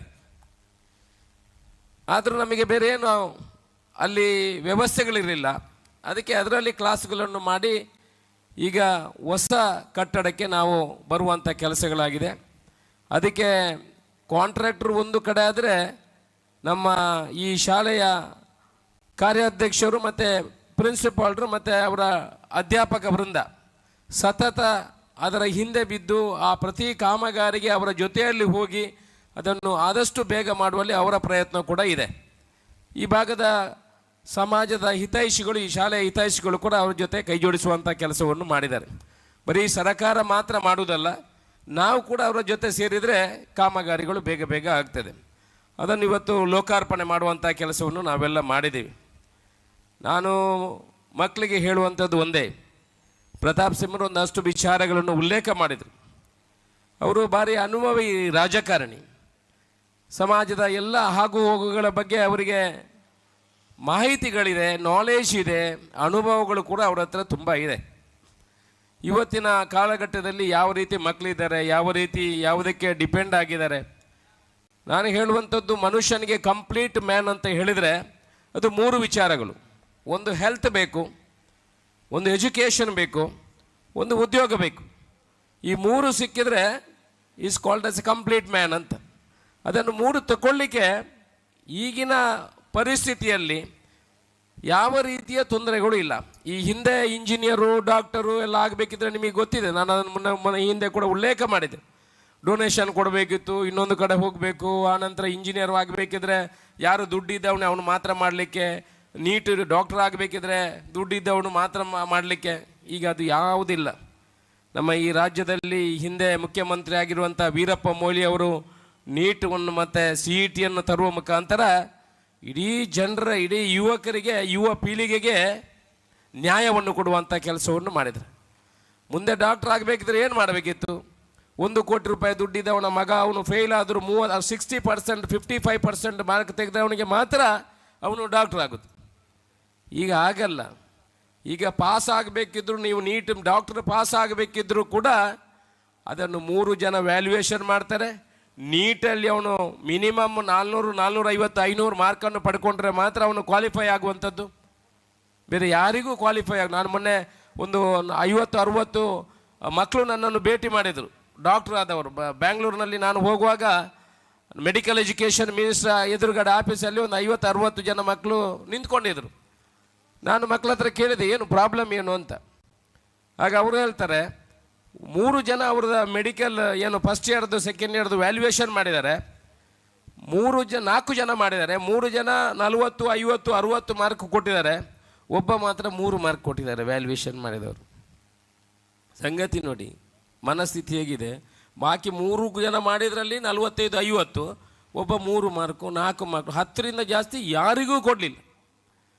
ಅವರಿಗೆ ಒಳಗೆ ಹೋಗಲಿಕ್ಕೆ, ಅಲ್ಲಿ ಮಿನಿಸ್ಟ್ರ್ ಹತ್ರ ಹೋಗಲಿಕ್ಕೆ ಅವರಿಗೆ ಅವಕಾಶಗಳು ಯಾವ ರೀತಿ ಹೋಗೋದು ಅಂತ ಗೊತ್ತಿಲ್ಲ. ಮತ್ತು ನಾನು ಕರ್ಕೊಂಡು ಹೋದಿ ಮಿನಿಸ್ಟ್ರ್ ಹತ್ರ ಹೇಳಿ, vice chancellor Rajiv Gandhi university vice ಚಾನ್ಸಲರ್ಗೆ ಹೇಳಿ, ಅಲ್ಲಿ ಸಿಂಡಿಕೇಟ್ ಮೆಂಬರ್ಗೆ ಹೇಳಿ, ಅದಕ್ಕೊಂದು ಕಮಿಟಿ ಫಾರ್ಮ್ ಮಾಡಿ ಅವರಿಗೆ ನ್ಯಾಯ ಕೊಡಬೇಕು. ನಿಜವಾಗಿ ಅವರು ಒಂದು ಮಾರ್ಕ್ ಸಿಕ್ಕಿದರೆ ಅವರಿಗೆ ನೆಕ್ಸ್ಟ್ ಕ್ಲಾಸಿಗೆ ಹೋಗಲಿಕ್ಕೆ ಆಗ್ತದೆ, 3rd ಇಯರ್ 2nd ಇಯರ್ಗೆ ಹೋಗಲಿಕ್ಕೆ ಆಗ್ತದೆ. ಇಲ್ಲ ಅವ್ರದ್ದು 1 ವರ್ಷ ವೇಸ್ಟ್ ಆಗ್ತದೆ. ಇದನ್ನು ಯಾಕೆ ಉಲ್ಲೇಖ ಮಾಡಿದೆ ಅಂತ ಹೇಳಿದರೆ, ಆ ಮಕ್ಕಳು ಕೂಡ ಎಲ್ಲರೂ 450, 500 ಮಾರ್ಕ್ ತೆಗೆದೇ ಬಂದವರು. ಯಾರು ಕೂಡ ಡೊನೇಷನ್ ತಗೊಂಡು ಕಡಿಮೆ, NRI ಕೋಟದಲ್ಲಿ ಮಾತ್ರ ಈಗ ಮಿನಿಮಮ್ 15% ಆಗ್ತದೆ ಹೊರತು ಬೇರೆ ಎಲ್ಲಿಯೂ ಕೂಡ ಆಗೋದಿಲ್ಲ. ಅದಕ್ಕೆ ಎಜುಕೇಷನ್ಗೆ ನಿಮಗೆ ಏನು ಮಾಡಬೇಕಿದ್ರು, ಈಗ ನಿಮ್ಮ ಎಜುಕೇಷನ್ ನಿಮ್ಮ ಕೈಯಲ್ಲಿದೆ, ನಿಮ್ಮ ದಾರಿ, ನಿಮ್ಮ ಭವಿಷ್ಯ ನಿಮ್ಮ ಕೈಯಲ್ಲಿದೆ. ಯಾರನ್ನು ಕೂಡ ಡಿಪೆಂಡ್ ಆಗಬೇಕಂತಿಲ್ಲ. 2nd PUC ವರೆಗೆ ಮಾತ್ರ ನಿಮ್ಮ ತಂದೆ ತಾಯಿಯನ್ನು ನೀವು ಡಿಪೆಂಡ್ ಆಗಬೇಕಿರುವಂಥದ್ದು. ಅನಂತರ ಬೇಕಾದಷ್ಟು ಅವಕಾಶಗಳಿದೆ. ನಾವು ಡಿಗ್ರಿ ಮಾತ್ರ ಮಾಡುವಂಥದ್ದಲ್ಲ, ಡಿಗ್ರಿ ನಂತರ IAS, IPS, KS ಬೇಕಾದಷ್ಟು ಅವಕಾಶಗಳಿದೆ. ನಾನು ಮೊನ್ನೆ KSRTCಗೆ ಕ್ವಾಲಿಫೈ ಮಾಡಿದ್ದನ್ನು ನೋಡಿದೆ. KSRT ಡ್ರೈವರ್ ಕಮ್ ಕಂಡಕ್ಟ್ರಿಗೆ ನಮ್ಮ ದಕ್ಷಿಣ ಕನ್ನಡ ಜಿಲ್ಲೆಯಿಂದ ಇಬ್ಬರೇ ಅಪ್ಲಿಕೇಶನ್ ಹಾಕಿದವರು. ಪೊಲೀಸ್ ಕೆಲಸಕ್ಕೆ ಹಾಕುವವರೇ ಇಲ್ಲ. ಮೆಸ್ಕಾಮಿಗೆ ಅಪ್ಲಿಕೇಶನ್ ಹಾಕಲಿಕ್ಕೆ ನಾವು ಸುಮಾರು 400 ಜನರಿಗೆ ನಮ್ಮ ಸ್ವಂತ ಖರ್ಚಲ್ಲಿ ಟ್ರೈನಿಂಗ್ ಮಾಡಿ ಕಂಬ ಹತ್ತಲಿಸಲಿಕ್ಕೆ ಮತ್ತು ಅವರಿಗೆ ಫಿಸಿಕಲ್ ಫಿಟ್ನೆಸ್ಸನ್ನೆಲ್ಲ ಮಾಡಿಸಿ ಅವರನ್ನು ಅಪ್ಲಿಕೇಶನ್ ಹಾಕುವಂಥ ಕೆಲಸವನ್ನು ಮಾಡಿದ್ದೀವಿ. ಇದನ್ನು ಯಾಕೆ ಹೇಳ್ತೀನಿ ಅಂತ ಹೇಳಿದ್ರೆ, ನಾವು ಪೇಪರ್ ಓದುವಂಥ ವಿಚಾರಗಳು ತುಂಬ ಜನ ನಮ್ಮ ಹತ್ರ ಬರ್ತಾರೆ, ನನ್ನ ಮಗಳಿಗೆ ಕೆಲಸ ಮಾಡಿಕೊಡಿ. ಈ ದೇಶದ ಪ್ರಧಾನಿ ಹೇಳಿದರೂ ಸರ್ಕಾರಿ ಕೆಲಸ ಕೊಡಲಿಕ್ಕೆ ಆಗೋದಿಲ್ಲ, ಮುಖ್ಯಮಂತ್ರಿ ಹೇಳಿದರೂ ಆಗೋದಿಲ್ಲ, ಶಾಸಕರು ಬಿಡಿ, ಯಾರು ಹೇಳಿದ್ರು ಸರ್ಕಾರಿ ಕೆಲಸ ಕೊಡಿಸ್ಲಿಕ್ಕೆ ಆಗೋದಿಲ್ಲ. ಪ್ರೈವೇಟಲ್ಲಿ ಕೊಡಿಸ್ಬೋದು, ಅದು ಬೇರೆ ವಿಚಾರ. ಅದು ನಿಮ್ಮ ಸ್ಕಿಲ್, ನಿಮ್ಮ ಕ್ವಾಲಿಫಿಕೇಷನ್ ಇರಬೇಕು. ಇಲ್ಲ ನೀವು ಪೇಪರ್ ಓದುವಂಥದ್ದು, ನ್ಯೂಸ್ಗಳನ್ನು ನೋಡುವಂಥದ್ದು, ಬರೀ ನಾವು ಕೇಳಿದರೆ, ಪ್ರಶ್ನೆ ಕೇಳಿದರೆ ಆ ಫಿಲ್ಮ್ ಆ್ಯಕ್ಟ್ರಿಗೆ ಅವನ ಬರ್ತ್ಡೇ ಯಾವತ್ತು ಅಂತ ಕೇಳಿದರೆ ಈಗ ಪಟ ಉತ್ತರ ಕೊಡ್ತಾರೆ. ಯಾರಾದರೂ ಆ್ಯಕ್ಟ್ರಸ್ಸದು, ಫಿಲ್ಮ್ ಆ್ಯಕ್ಟ್ರದ್ದು ಯಾರಾದರೂ ಕೇಳಿದರೆ ಅವರಿಗೆ ಮದುವೆ ಆಗಿದೆಯಾ, ಮದುವೆ ಆಗಲಿಲ್ವಾ, ಬರ್ತ್ಡೇ ಯಾವತ್ತು, ಮನೆ ಎಲ್ಲಿ ಅಂತ ಕೇಳಿದರೆ ಮಕ್ಕಳು ಪಟ ಉತ್ತರ ಕೊಡ್ತಾರೆ. ಬಾಕಿದೊಮ್ಮೆ ಕೇಳಿ ಅಂತೆ, ಯಾರು ಕೂಡ ಉತ್ತರ ಕಡಿಮೆ. ಅದಕ್ಕೆ ನಾನು ಹೇಳುವಂಥದ್ದು, ಅದು ನೋಡಿ, ಜೊತೆಯಲ್ಲಿ ಬೆಳಿಗ್ಗೆ ಎದ್ದು ಪೇಪರು, ನ್ಯೂಸು ಓದುವಂಥ ಪ್ರವೃತ್ತಿಯನ್ನು ಮಾಡಿದರೆ ನಾವು ಕೂಡ ನಮ್ಮ ಜ್ಞಾನ ಭಂಡಾರವನ್ನು ಅಭಿವೃದ್ಧಿ ಮಾಡಲಿಕ್ಕೆ ಆಗ್ತದೆ. ಕೆಲಸಕ್ಕೆ ತಗೊಳ್ಬೇಕು, ಪುತ್ತೂರಿನ ಅಭಿವೃದ್ಧಿ ಆಗ್ತದೆ. ಪುತ್ತೂರಿನ ಅಭಿವೃದ್ಧಿಗೆ ಸತತ ಪ್ರಯತ್ನಗಳನ್ನು ಮಾಡ್ತಾ ಇದ್ದೇವೆ. ನಿಮ್ಮ ಪಕ್ಕದಲ್ಲಿ ಎಷ್ಟೋ ವರ್ಷದಿಂದ ನೆಲೆಗೊಂದಿರುವಂಥ ಪಶುವೈದ್ಯಕೀಯ ಕಾಲೇಜು ಮುಂದಿನ ಅಕಾಡೆಮಿಕ್ ಇಯರ್ಗೆ ಸ್ಟಾರ್ಟ್ ಆಗ್ತದೆ. ತುಂಬ ಅಲ್ಲಿ ಜಾಬ್ ಉದ್ಯೋಗ ಸೃಷ್ಟಿಯಾಗ್ತದೆ. KMFಗೆ 15 ಎಕರೆ ಜಾಗವನ್ನು ಕೊಟ್ಟಿದ್ದೀವಿ, ಅಲ್ಲಿ ಉದ್ಯಮಗಳು ಸೃಷ್ಟಿಯಾಗ್ತದೆ. ಇಷ್ಟುವರೆಗೆ ಯಾರೂ ಕೂಡ ಉದ್ಯಮಕ್ಕೆ ಇಲ್ಲಿ ಆದ್ಯತೆಯನ್ನು ಕೊಡಲಿಲ್ಲ. ನಮ್ಮ ಸಹಸ್ರಲಿಂಗೇಶ್ವರ ದೇವಸ್ಥಾನಕ್ಕೆ 352 ಕೋಟಿ ರೂಪಾಯಿ ಅನುದಾನಕ್ಕೆ ಪ್ರಸ್ತಾವನೆಗೆ ನಮಗೆ ಮಂಜೂರು ಸಿಕ್ಕಿದೆ. ಮುಂದಿನ ದಿವಸಗಳಲ್ಲಿ ಅಲ್ಲಿ ದೊಡ್ಡ ಡ್ಯಾಮ್ ಆಗ್ತದೆ, ಬೋಟಿಂಗ್ ಆಗ್ತದೆ. ಕೂಡಲ ಸಂಗಮದ ಥರ ದೇವರನ್ನು ನಾವು ಕೆಳಗಡೆ, ನದಿ ಕೆಳಗಡೆಯಿಂದ ಹೋಗಿ ದರ್ಶನ ಮಾಡುವಂಥ ಕೆಲಸ ಆಗ್ತದೆ. ಇದರಿಂದ ಏನಾಗ್ತದೆ ಅಂದರೆ, ಧರ್ಮಸ್ಥಳ ಮತ್ತು ಸುಬ್ರಹ್ಮಣ್ಯಕ್ಕೆ ಎಷ್ಟು ಜನ ಯಾತ್ರಾರ್ಥಿಗಳು ಬರ್ತಾರೆ, ಅದರ 50% ಜನ ಅವರು ಇಲ್ಲಿ ಬರುವಂತೆ ನಾವು ಮಾಡಬೇಕು. ಎಲ್ಲಿ ಉಪ್ಪಿನಂಗಡಿ ಬರಬೇಕು, ಪುತ್ತೂರಿಗೆ ಬರಬೇಕು. ಆಗ ಆಟೋಮೆಟಿಕ್ ಟೂರಿಸಮ್ ಇಂಪ್ರೂವ್ಮೆಂಟ್ ಆಗ್ತದೆ. ಅದಕ್ಕಾಗಿ ಬೇಕಾಗುವಂಥ ವ್ಯವಸ್ಥೆಗಳನ್ನು ಮಾಡ್ತದೆ. ಅಲ್ಲಿ ಜಾಬ್ ಕ್ರಿಯೇಷನ್ ಆಗ್ತದೆ. ಕುಡಿಯುವ ನೀರಿಗೆ 1,010 ಕೋಟಿ ರೂಪಾಯಿ ಬಂದಿದೆ. ನಾವು ಇನ್ನು ಶುರುವಾಯಿತು ಕುಡಿಯುವ ನೀರಿನ ತೊಂದರೆ. ಇನ್ನು 1 ವರ್ಷ ನೀವು ಕಾಯಿರಿ.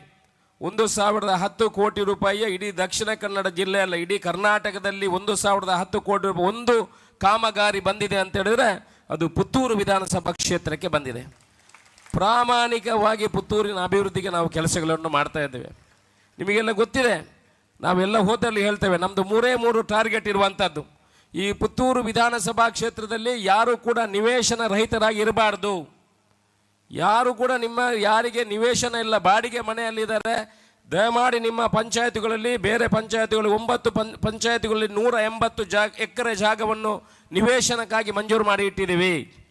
ದಯಮಾಡಿ ಅಲ್ಲಿ ಅಪ್ಲಿಕೇಶನ್ ಕೊಡುವಂಥ ಕೆಲಸ. ನೀವು ಕೂಡ ಯುವಕರು ಇದ್ದೀರಿ, ನೀವು ಇನ್ನೊಬ್ಬರಿಗೆ ಹೇಳ್ಬೋದು ವಿಚಾರಗಳನ್ನು. ಯಾರು ಕೂಡ ಕರೆಂಟ್ ಇಲ್ಲದೆ ಇರಬಾರ್ದು, ಯಾರು ಕೂಡ ನೀರಿನ ಕನೆಕ್ಷನ್ ಇಲ್ಲದೆ ಇರಬಾರ್ದು, ಮುಂದಿನ ದಿವಸಗಳಲ್ಲಿ ಯಾರು ಕೂಡ ಮನೆ ಇಲ್ಲದೆ ಇರಬಾರ್ದು. This is our agenda for another 3 years. ಈ ಕೆಲಸವನ್ನು ಮಾಡ್ತೇವೆ. ಮುಂದಿನ 6 ತಿಂಗಳಲ್ಲಿ 2,000 ನಿವೇಶನಗಳನ್ನು ಕೊಡುವಂಥ ಕೆಲಸವನ್ನು ಮಾಡ್ತೇವೆ. ಒಂದಷ್ಟು ಉದ್ಯಮಿಗಳು ನಮ್ಮ ಹತ್ರ ಬಂದಿದ್ದಾರೆ, 300 ಕೋಟಿ ಇನ್ವೆಸ್ಟ್ಮೆಂಟ್ ಮಾಡ್ತೀವಿ, ನಮಗೆ ಜಾಗ ಕೊಡಿ ಅಂತ. ಮುಂದಿನ ದಿವಸದಲ್ಲಿ ಅವರಿಗೆ ಜಾಗವನ್ನು ಕೊಡುವ ಕೆಲಸವನ್ನು ಕೂಡ ಮಾಡ್ತೀವಿ. ನಮ್ಮ ಪಕ್ಕದ ಕೊಯ್ಲದಲ್ಲಿ 100 ಎಕರೆ ಜಾಗವು ಈಗಲೇ ಗೋಶಾಲೆಗೆ ಅಂತ ನಿಗದಿ ಮಾಡಿದ್ದೇವೆ. ಅದನ್ನು KMFನವ್ರ ಹತ್ರ ಟೈ ಅಪ್ ಮಾಡಿ ಅದರಲ್ಲಿ KMFನವರು ಅದನ್ನು ಅಭಿವೃದ್ಧಿ ಮಾಡುವಂಥ ಕೆಲಸವನ್ನು ಕೂಡ ಮಾಡುವಂಥ ಕೆಲಸವನ್ನು ಮಾಡ್ತೀವಿ.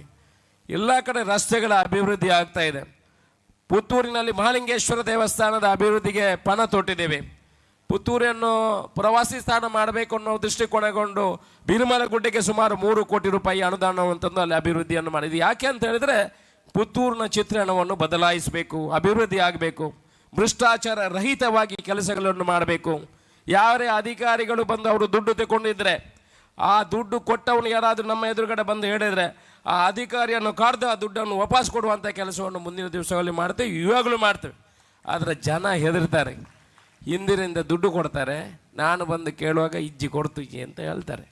ಏನು ಮಾಡಲಿಕ್ಕೆ? ಭ್ರಷ್ಟಾಚಾರವನ್ನು 100ಕ್ಕೆ 100% ನಿಲ್ಲಿಸಲಿಕ್ಕೆ ಭಗವಂತ ಕೆಳಗೆ ಬಂದರೂ ಸಾಧ್ಯ ಇಲ್ಲ, ಖಂಡಿತ ಸಾಧ್ಯ ಇಲ್ಲ. ಆದರೆ ತಾವು ಭ್ರಷ್ಟಾಚಾರಿ ಆಗದಿದ್ದರೆ ಇನ್ನೊಬ್ಬರಿಗೆ ನಾವು ಬುದ್ಧಿ ಹೇಳಲಿಕ್ಕೆ ನಮಗೆ ಅವಕಾಶ ಇದೆ. ನೀವೆಲ್ಲ ಯುವಕರಿದ್ದೀರಿ, ರಾಜಕೀಯದಲ್ಲೂ ಕೂಡ ಹಾಗೆ ನಿಮಗೆಲ್ಲ ಅವಕಾಶಗಳಿದೆ. ನೀವು ನೋಡಿರ್ಬೋದು ರಾಜಕೀಯದವರು ಹೇಗೆ, ಪ್ರತಾಪಣ್ಣ ಹೇಳಿದ್ರೆ ಈಗ ಅವ್ರಿಗೆ ಹೇಳಲಿಕ್ಕೆ ಕೂಡೋದಿದ್ರು 2 ಜನ ಕೈಯಲ್ಲಿ ಹೀಗೆ ಹಿಡಿದ್ರು 90 ವರ್ಷ ಆದರೂ ಅವರಿಗೆ ರಾಜಕೀಯ ಶಕ್ತಿಗಳು ಬೇಕು. ಅವು MP ಆಗಬೇಕು, MLA ಆಗಬೇಕು. ನೀವು ನೋಡ್ಬೋದು ಕರ್ನಾಟಕದಲ್ಲಿ ಎಷ್ಟು ಜನ 80 ದಾಟಿದವರಿದ್ದಾರೆ. ಕೆಲವರನ್ನು 2 ಕೈಯಲ್ಲಿ ಹಿಡ್ಕೊಂಡು ಬರೋದು, ಕೆಲವರು ಅಧಿವೇಶನಕ್ಕೆ ಬರೋದಿಲ್ಲ. ಎಲ್ಲದರಲ್ಲೂ ರಿಟೈರ್ಮೆಂಟ್ ಇದೆ. ಈ ರಾಜಕೀಯದಲ್ಲಿ ರಿಟೈರ್ಮೆಂಟ್ ಇಲ್ಲ. ಮತ್ತು ಅಭಿವೃದ್ಧಿ ಏನು ಮಾಡ್ತಾರೆ? ಅಭಿವೃದ್ಧಿ ಮಾಡೋದ, ಇವನ ಆರೋಗ್ಯವನ್ನು ನೋಡೋದ, ಒಂದೊಂದು ಕಟ್ಟು ಮಾತ್ರ ನಿಂಗಳಿಗೆ ಆಯಿತು. ಮತ್ತು ಎದ್ದು ಅಭಿವೃದ್ಧಿ ಮಾಡೋದು ಎಲ್ಲಿಗೆ? ನಾನು ಹೇಳೋದು 80 ವರ್ಷ ಲಾಸ್ಟ್ ಕಟ್ ಆಫ್ ಕೊಡಿ, ಮತ್ತೆ ಜಾಸ್ತಿ 75 ಬೇಕಾದಷ್ಟು ಆಯಿತು. ಕಟ್ ಆಫ್ ಕೊಡಿ, ಅವರನ್ನು ರಿಟೈರ್ಮೆಂಟ್ ಮಾಡಬೇಕು ಸಾಕು. ಮತ್ತೆ ಏನಾದರೂ ಮನೆಯಲ್ಲಿ ಕುಟುಂಬದ ಜೊತೆ ಇರಲಿ ಅಲ್ಲಿ ಆ ಕಡೆ, ಬಾಕಿ ಅವ್ರಿಗೆ ಅವಕಾಶ ಆಗ್ತದಲ್ಲ. ಅದಕ್ಕೆ ನಿಮ್ಮನ್ನು ಹೇಳೋದು, ನೀವು ಅವಕಾಶಗಳಿದೆ. ರಾಜಕೀಯ ಅಂತ ಹೇಳಿದರೆ ನೀವು ಏನಾಗ್ತದೆ, ಅವರು ಫಸ್ಟ್ ಬೈಲಿಕ್ಕೆ ಸಿಗೋದು ಯಾರು? ರಾಜಕೀಯದವರು. ನೆಕ್ಸ್ಟ್ ಬೈಲಿಕ್ಕೆ ಸಿಗೋದು ಯಾರು? ಪೊಲೀಸಿನವರು. ಇವರಿಗೆ 2 ಜನರಿಗೆ ಬೈದರೆ ಎಲ್ಲಿಯೂ ಕೇಸ್ ಆಗೋದಿಲ್ಲ, ಫ್ರೀ. ಅದು ಯಾರು ಬೇಕಿದ್ರು ವಾಟ್ಸಪ್ಪಲ್ಲಿ ಹೇಗೆ ಬೇಕಿದ್ರು ಬೈಬೋದು. ಆದರೆ ನೀವು ಹಾಗೆ ತಿಳ್ಕೊಳ್ಬೇಡಿ, ಇಡೀ ದೇಶದ ಕಾನೂನನ್ನು ಮಾಡುವವರು ರಾಜಕೀಯದವರು. ಅದು ಶಕ್ತಿ ಇದೆ ಅದಕ್ಕೆ. ಯಾವುದೇ ಜುಡಿಷರಿ ಕಾರ್ಯಾಂಗ, ನ್ಯಾಯಾಂಗ, ಶಾಸಕಾಂಗ ಇದ್ದರೂ ಇಡೀ ಕಾನೂನನ್ನು ಮಾಡುವಂಥವರು ರಾಜಕೀಯ ವ್ಯಕ್ತಿ, ಸಿಲೆಕ್ಟೆಡ್ ಗೌರ್ಮೆಂಟ್. ಸೊ ನೀವು ಕೂಡ ರಾಜಕೀಯಕ್ಕೆ ಬರುವಂಥ ಕೆಲಸಗಳು ಆಗಬೇಕು. ನೀವು ಕೆಲಸವನ್ನು ಗಿಟ್ಟಿಸಿಕೊಳ್ಳುವಂಥ ಕೆಲಸವನ್ನು ಮಾಡಬೇಕು. ರಾಜಕೀಯ ನಾನು ಹೋದಲ್ಲೆಲ್ಲ ಹೇಳಲಿಕ್ಕಿದೆ, 2 ಕಡೆ ರಾಜಕೀಯವನ್ನು ಮಾಡಬಾರ್ದು ಅಂತ. ಒಂದು ದೇವಸ್ಥಾನದಲ್ಲಿ, ನಮ್ಮ ದೇವಸ್ಥಾನಗಳಲ್ಲಿ ನಾವು ರಾಜಕೀಯವನ್ನು ಮಾಡಿದರೆ ಧರ್ಮ ಅಭಿವೃದ್ಧಿ ಆಗೋದಿಲ್ಲ. ಈಗ ಮಾಡೋದು ರಾಜಕೀಯಲ್ಲಿ. ಇನ್ನೊಂದು ಎಲ್ಲಿ ಮಾಡಬಾರ್ದು ಅಂತ ಹೇಳಿದ್ರೆ ಶಾಲೆಯಲ್ಲಿ, ಕಾಲೇಜುಗಳಲ್ಲಿ ಮಾಡಬಾರ್ದು. ಅಲ್ಲಿ ನಾವು ರಾಜಕೀಯವನ್ನು ಮಾಡಿದರೆ ಈ ದೇಶ ವಿಶ್ವಗುರು ಆಗಲಿಕ್ಕೆ ಸಾಧ್ಯ ಇಲ್ಲ. ಜನ ಬೇರೆ ಬೇರೆ ಕಡೆ, ಮಕ್ಕಳ ಮೈಂಡ್ ಬೇರೆ ಬೇರೆ ಕಡೆ ಹೋಗ್ತದೆ. ಆ 2 ಜಾಗವನ್ನು ಬಿಟ್ಟು ಬೇರೆ ಎಲ್ಲಿ ಬೇಕಿದ್ರು ಅಲ್ಲಿ ಬರುವಾಗ ನಾವು ಚಪ್ಪಲಿಯನ್ನು ಅಲ್ಲಿ ಇಟ್ಟು ಬಂದಾಗೆ ಅಲ್ಲಿ ಇಟ್ಟು ಬರಬೇಕು ರಾಜಕೀಯವನ್ನು. ಮತ್ತು ಇಲ್ಲಿ ನಾವು ಕೆಲಸ ನಾವು ಖಂಡಿತ ನಾವು ಎಲ್ಲಿ ಮಾಡಿಲ್ಲ. ನೀವು ನೋಡಿ, ಎಷ್ಟೋ ದೇವಸ್ಥಾನಗಳ ಕಮಿಟಿಗಳನ್ನು ಮಾಡಿದ್ದೇವೆ. ನೀವು ಚಾರ್ಟ್ ತೆಗೆದು ನೋಡ್ಬೋದು. ಇವತ್ತು ಪಕ್ಷಾತೀತವನ್ನಾಗಿ ಮಾಡಿದ್ದೀವಿ. ಮಾಧ್ಯಮದವರು ಇದ್ದಾರೆ. ಎಷ್ಟೋ ದೇವಸ್ಥಾನಗಳನ್ನು ಯಾವುದೇ ಒಂದು ಕ್ರಮ ನೋಡದೆ ಇಡೀ ಬೇರೆ ಪಕ್ಷದಲ್ಲಿ ಇದ್ದವರು ಗುರುತಿಸಿಕೊಂಡವರನ್ನು ಕೂಡ ಆ ದೇವಸ್ಥಾನದ ಆಡಳಿತ ಸಮಿತಿಯಲ್ಲಿ ಯಾರು ಕೆಲಸ ಮಾಡಿದ್ದಾರೆ, ಆ ದೇವಸ್ಥಾನದ ಅಭಿವೃದ್ಧಿಗಾಗಿ ಯಾರು ಕೆಲಸ ಮಾಡಿದ್ದಾರೆ ಅವರನ್ನು ಆ ದೇವಸ್ಥಾನದಲ್ಲಿ ನೇಮಕ ಮಾಡುವಂಥ ಕೆಲಸ, ಆಡಳಿತ ಮಂಡಳಿಗೆ ನೇಮಕ ಮಾಡುವಂಥ ಕೆಲಸವನ್ನು ಮಾಡಿದ್ದೇವೆ. ಬಾಯಲ್ಲಿ ಹೇಳಿದನ್ನು ನಡೆಸಿಕೊಂಡು ಬರುವಂಥ ಕೆಲಸವನ್ನು ಮಾಡಿದ್ದೀವಿ. ಪುತ್ತೂರಿನ ಅಭಿವೃದ್ಧಿ ಆಗಬೇಕು ಅಂತ ಕಲ್ಪನೆ ಇದೆ. ನೀವೆಲ್ಲ ಯುವಕರು ಇದ್ದೀರಿ. ನೀವು ಡಿಗ್ರಿ ಆದ ಕೂಡಲೇ ಕೆಲಸಕ್ಕೆ ಹೋಗಬೇಕು. ಒಂದು 3 ವರ್ಷ 4 ವರ್ಷ ಆದರೂ ಕೆಲಸ ಮಾಡಬೇಕು. ಹುಡುಗಿಯರಿದ್ದೀರಿ, ಬೇಕಾದಷ್ಟು ಜನ ಕಲಿಬೇಕು, ಕೆಲಸ ಮಾಡಬೇಕು. ನಮ್ಮಲ್ಲಿ ಬೇಕಾದಷ್ಟು ಜಾಬ್ ಮೇಳಗಳನ್ನು ಮಾಡ್ತೇವೆ. ಇಂಟರ್ವ್ಯೂ ಹೋಗುವಾಗ ಹೆದರಬೇಡಿ. ನಮ್ಮ ಹತ್ರ ಏನು ಸಹಾಯಗಳು ಬೇಕಾಗ್ತದೆ, ಪ್ರತಿ ಸೋಮವಾರ ಕಚೇರಿಯಲ್ಲಿ ಇದ್ದೇನೆ. ನೀವು ನಮ್ಮನ್ನು ಭೇಟಿ ಮಾಡ್ಬೋದು. ನಿಮಗೆ ಅದಕ್ಕೆ ಶಾಸಕರನ್ನು ಭೇಟಿ ಮಾಡಲಿಕ್ಕೆ ಅವರ ಜೊತೆ ಹೋಗಬೇಕು, ಇವರ ಜೊತೆ ಹೋಗಬೇಕು ಏನಿಲ್ಲ. ನೀವು ಬಂದು ನಮ್ಮನ್ನು ಭೇಟಿ ಆಗ್ಬೋದು. ನಾವು ಬೇಕಾದಷ್ಟು ಉದ್ಯೋಗ ಮೇಳಗಳನ್ನು ಮಾಡ್ತೇವೆ. ನಮ್ಮ ಟಾರ್ಗೆಟ್ ಇರುವುದೇ ಅದೇ. ಏನು 5,000 6,000 ಮಕ್ಕಳು ಪ್ರತಿ ವರ್ಷ ತಮ್ಮ ಎಜುಕೇಷನ್ ಮುಗಿಸಿ ಹೊರಗೆ ಬರ್ತಾರೆ. ಅವರಿಗೆ ಎಜುಕೇಷನ್ ಜೊತೆಗೆ ಅವರಿಗೆ ಉದ್ಯೋಗವನ್ನು ಕೊಡುವಂಥ ಕೆಲಸಗಳನ್ನು ಆಗಬೇಕು. ಅದಕ್ಕೆ ಪ್ರಯತ್ನಗಳನ್ನು ಮಾಡ್ತೇವೆ. ಇಂಟರ್ವ್ಯೂ ಹೋಗುವಾಗ ಹೆದರಬೇಡಿ. ಯಾಕೆ ಹೆದರೋದು? ಅಲ್ಲಿ ಹೋಗುವಾಗ ನಿಮ್ಮ ನಾಲೆಜನ್ನು ಇಂಪ್ರೂವ್ ಮಾಡಿ, ಸ್ಕಿಲ್ ಇಂಪ್ರೂವ್ ಮಾಡಿ, ಓದಿದರೆ ಮಾತ್ರ ನಿಮ್ಮ ನಾಲೆಜನ್ನು ಇಂಪ್ರೂವ್ ಮಾಡಲಿಕ್ಕೆ ಸಾಧ್ಯ. ಅಲ್ಲಿ ಹೋಗುವಾಗ ಹೆದರಬೇಡಿ. ನಿನ್ನೊಬ್ಬದು ಹುಡುಗಿ ನನ್ನ ಹತ್ರ ಬಂದಿದ್ದರು, ಈ ಇಂಜಿನಿಯರಿಂಗ್ ಆಗಿದೆ. 1 ವರ್ಷ ನಂತರ ಅದನ್ನು ಅಪ್ಗ್ರೇಡ್ ಮಾಡೋದಿದ್ರೆ ಖಂಡಿತ ನಿಮಗೆ ಉದ್ಯೋಗ ಸಿಗುವುದಿಲ್ಲ. ಅದಕ್ಕಾಗಿ ಎಲ್ಲಿ ಹೋಗುವಾಗಲೂ ಕೂಡ ನಿಮ್ಮ ಸ್ಕಿಲ್ಲನ್ನು ಡೆವಲಪ್ ಮಾಡಬೇಕು. ಮಾತಾಡುವಂಥದ್ದು, NSS ಅಲ್ಲಿ ಸೇರುವಂಥದ್ದು, NCC ಅಲ್ಲಿ ಸೇರುವಂಥದ್ದು, ನಿಮ್ಮ ಆರೋಗ್ಯ ಬಗ್ಗೆ ಕಾಳಜಿ ವಹಿಸುವಂಥದ್ದು. ಫಿಟ್ನೆಸ್ ಇದ್ದರೆ ಮಾತ್ರ ಎಲ್ಲ ಸಾಧ್ಯ. ಸರಿ ನೀರು ಕುಡಿಬೇಕು, ಸರಿ ಆಟ ಆಡಬೇಕು. ಆರೋಗ್ಯವನ್ನು ಬೆಳೆಸ್ಕೊಂಡ್ರೆ ಮಾತ್ರ ನೀವು ವಿದ್ಯಾಭ್ಯಾಸವನ್ನು ಮುಂದುವರಿಸಲಿಕ್ಕೆ ಸಾಧ್ಯ. ವಿದ್ಯಾಭ್ಯಾಸವನ್ನು ಮುಂದುವರಿಸಿದರೆ ಮಾತ್ರ ಉದ್ಯೋಗ ಸಿಗುವಂಥದ್ದು. ಇದು 3 ನೀವು ಮಾಡುವಂಥ ಕೆಲಸಗಳು ಆಗಬೇಕು. ನೀವು ಕೂಡ ನಿಮ್ಮ ಜೊತೆಯಲ್ಲಿ ಆಚಾರ ವಿಚಾರ ಸಂಸ್ಕೃತಿಯನ್ನು ಕೂಡ ಉಳಿಸುವಂಥ ಕೆಲಸಗಳನ್ನು ಮಾಡಬೇಕು. ನಿಮ್ಮ ತಂದೆ ತಾಯಿ ನಿಮ್ಮನ್ನು ಭಾರಿ ಕಷ್ಟದಿಂದ ಬೆಳೆಸಿರ್ತಾರೆ. ಅವರು ಊಟಕ್ಕೆ ಇಲ್ಲದಿದ್ದರೂ ಕೂಡ ನನ್ನ ಮಗಳು ಒಳ್ಳೆಯ ರೀತಿಯಲ್ಲಿ ಕಲಿಬೇಕು, ನನ್ನ ಮಗ ಒಳ್ಳೆಯ ರೀತಿಯಲ್ಲಿ ಕಲಿಬೇಕು ಅನ್ನುವ ವಿಚಾರವನ್ನು ಹೇಳ್ತಾರೆ. ನಮ್ಮಂಥವರು ರಾಜಕೀಯದವರು ಸ್ವಲ್ಪ ಅಲ್ಲಲ್ಲಿ ಚೂ ಬಿಡ್ತಾರೆ. ನೀವು ಅದನ್ನೆಲ್ಲ ಕೇಳಲಿಕ್ಕೆ ಹೋಗಬೇಡಿ. ನೀವು ನಿಮ್ಮ ಉದ್ಯೋಗ, ನಿಮ್ಮ ವಿದ್ಯಾಭ್ಯಾಸ, ಅದರ ಬಗ್ಗೆ ನಿಮ್ಮ ಗಮನವನ್ನು ಕೊಟ್ಟು ನಿಮ್ಮ ಜೀವನದ ಮುಂದಿನ ದಾರಿಯನ್ನು ನೀವು ಬೆಳೆಸುವಂಥ ಕೆಲಸಗಳನ್ನು ನೀವು ಮಾಡಬೇಕು. ತಂದೆ ತಾಯಿಯನ್ನು ಒಳ್ಳೆಯ ರೀತಿಯಲ್ಲಿ ನೋಡಿಕೊಳ್ಳುವಂಥ ಕೆಲಸ ಆಗಬೇಕು. ನೀವು ಕಲಿತ ಶಾಲೆಯನ್ನು ಕೂಡ ಮರಿಬಾರ್ದು. ಈ ರೀತಿ ಕೆಲಸ ಮಾಡುವಂಥ ಅವಶ್ಯಕತೆ ಇದೆ. ನನ್ನ ಆತ್ಮೀಯರು, ನಾನು ಹೆಚ್ಚೇನು ಮಾತಾಡೋದಿಲ್ಲ, ನನ್ನ ಆತ್ಮೀಯರು ಪ್ರತಾಪ್ ನಾಯಕರು ಒಂದು ವಿಚಾರ ಕಿವಿ ಮಾತನ್ನು ನಮಗೆ ಹೇಳಿದರು. ನಾವು ಯಾವಾಗಲೂ ಇಲ್ಲಿ ನೀವು ಈ ಹಿಂದೆ ವಿವೇಕ ಕೊಠಡಿಯ ಬಗ್ಗೆ ಉಲ್ಲೇಖ ಮಾಡಿದರು. ಯಾವುದು ಸರ್, ಈ ಹಿಂದೆ ಸರಕಾರಗಳು ಅಭಿವೃದ್ಧಿ ಪರವಾಗಿ ಕೆಲಸ ಮಾಡ್ತೇವೆ. ನಾವು ಕೂಡ ಈಗ ಎಲ್ಲ ಕಡೆ ಕ್ವಾಲಿಟಿ ಎಜುಕೇಷನ್ ಕೊಡಬೇಕು, ಎಲ್ಲ ಕಡೆ ಇಂಗ್ಲೀಷ್ ಮಾಧ್ಯಮಗಳನ್ನು ಮಾಡಬೇಕು, KPSC ಮಾದರಿಯ ಶಾಲೆಗಳನ್ನು ಮಾಡಬೇಕು ಅನ್ನೋ ವಿಚಾರ ಸರಕಾರದ ಮುಂದಿದೆ. ಸುಮಾರು 2,300 2,500ರಿಂದ 3,000 ಕೋಟಿ ರೂಪಾಯಿಯಲ್ಲಿ ಪ್ರತಿ 2 ಗ್ರಾಮ ಪಂಚಾಯತಿಗೆ ಒಂದು KPSC ಮಾದರಿಯ ಶಾಲೆಗಳನ್ನು ಮಾಡಬೇಕು. ಇದು ಅಲ್ಲಲ್ಲಿ ಶಾಲೆಗಳು, ಅಲ್ಲಿ ಕ್ವಾಲಿಟಿ ಎಜುಕೇಷನ್ ಇಲ್ಲ, ಇಲ್ಲಿ ಕ್ವಾಲಿಟಿ ಎಜುಕೇಷನ್ ಇಲ್ಲ. ಒಂದು ಶಾಲೆಯಲ್ಲಿ 40 ಮಕ್ಕಳು 50 ಮಕ್ಕಳು, ಇದರಿಂದ ಸಾಧನೆ ಮಾಡಲಿಕ್ಕೆ ಸಾಧ್ಯ ಇಲ್ಲ.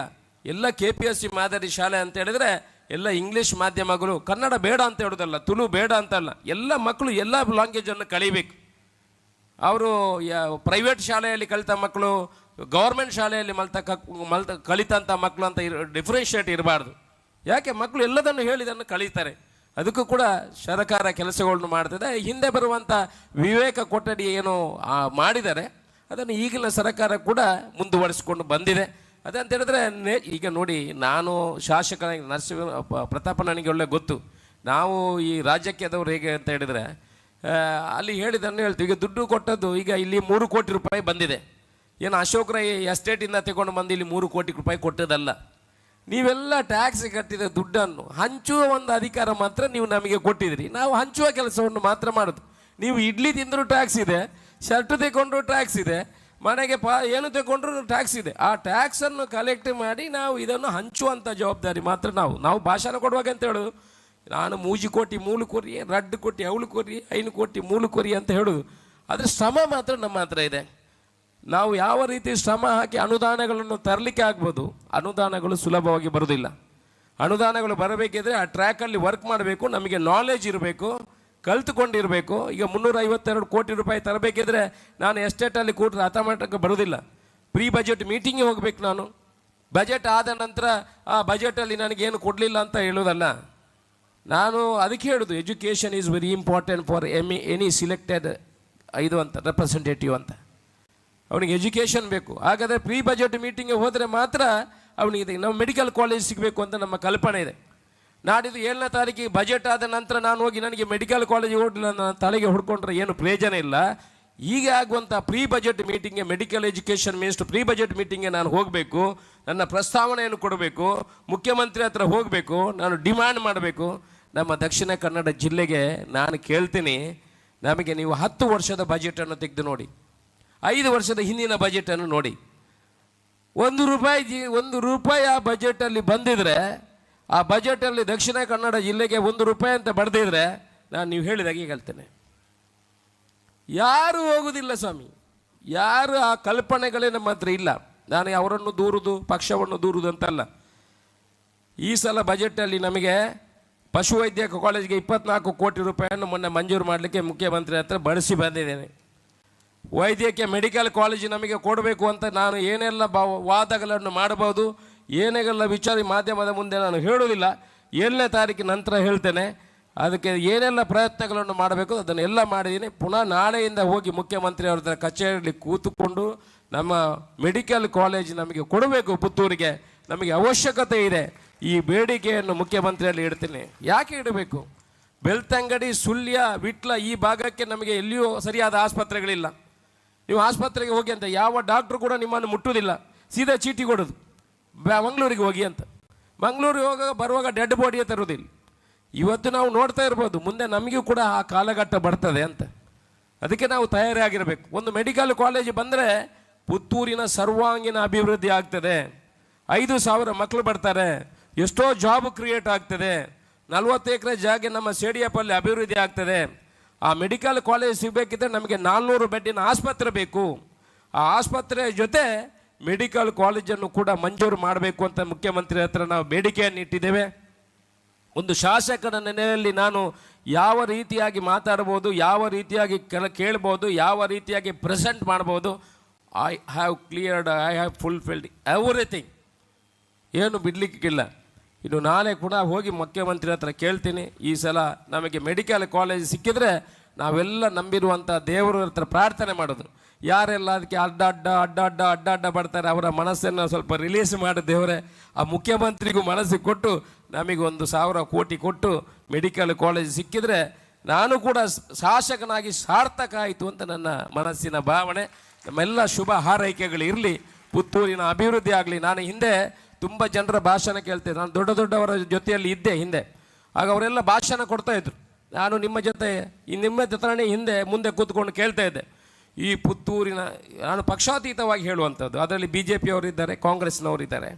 ಈ ಪುತ್ತೂರಿನ ಸರ್ವಾಂಗೀಣ ಅಭಿವೃದ್ಧಿ ಆಯಿತು.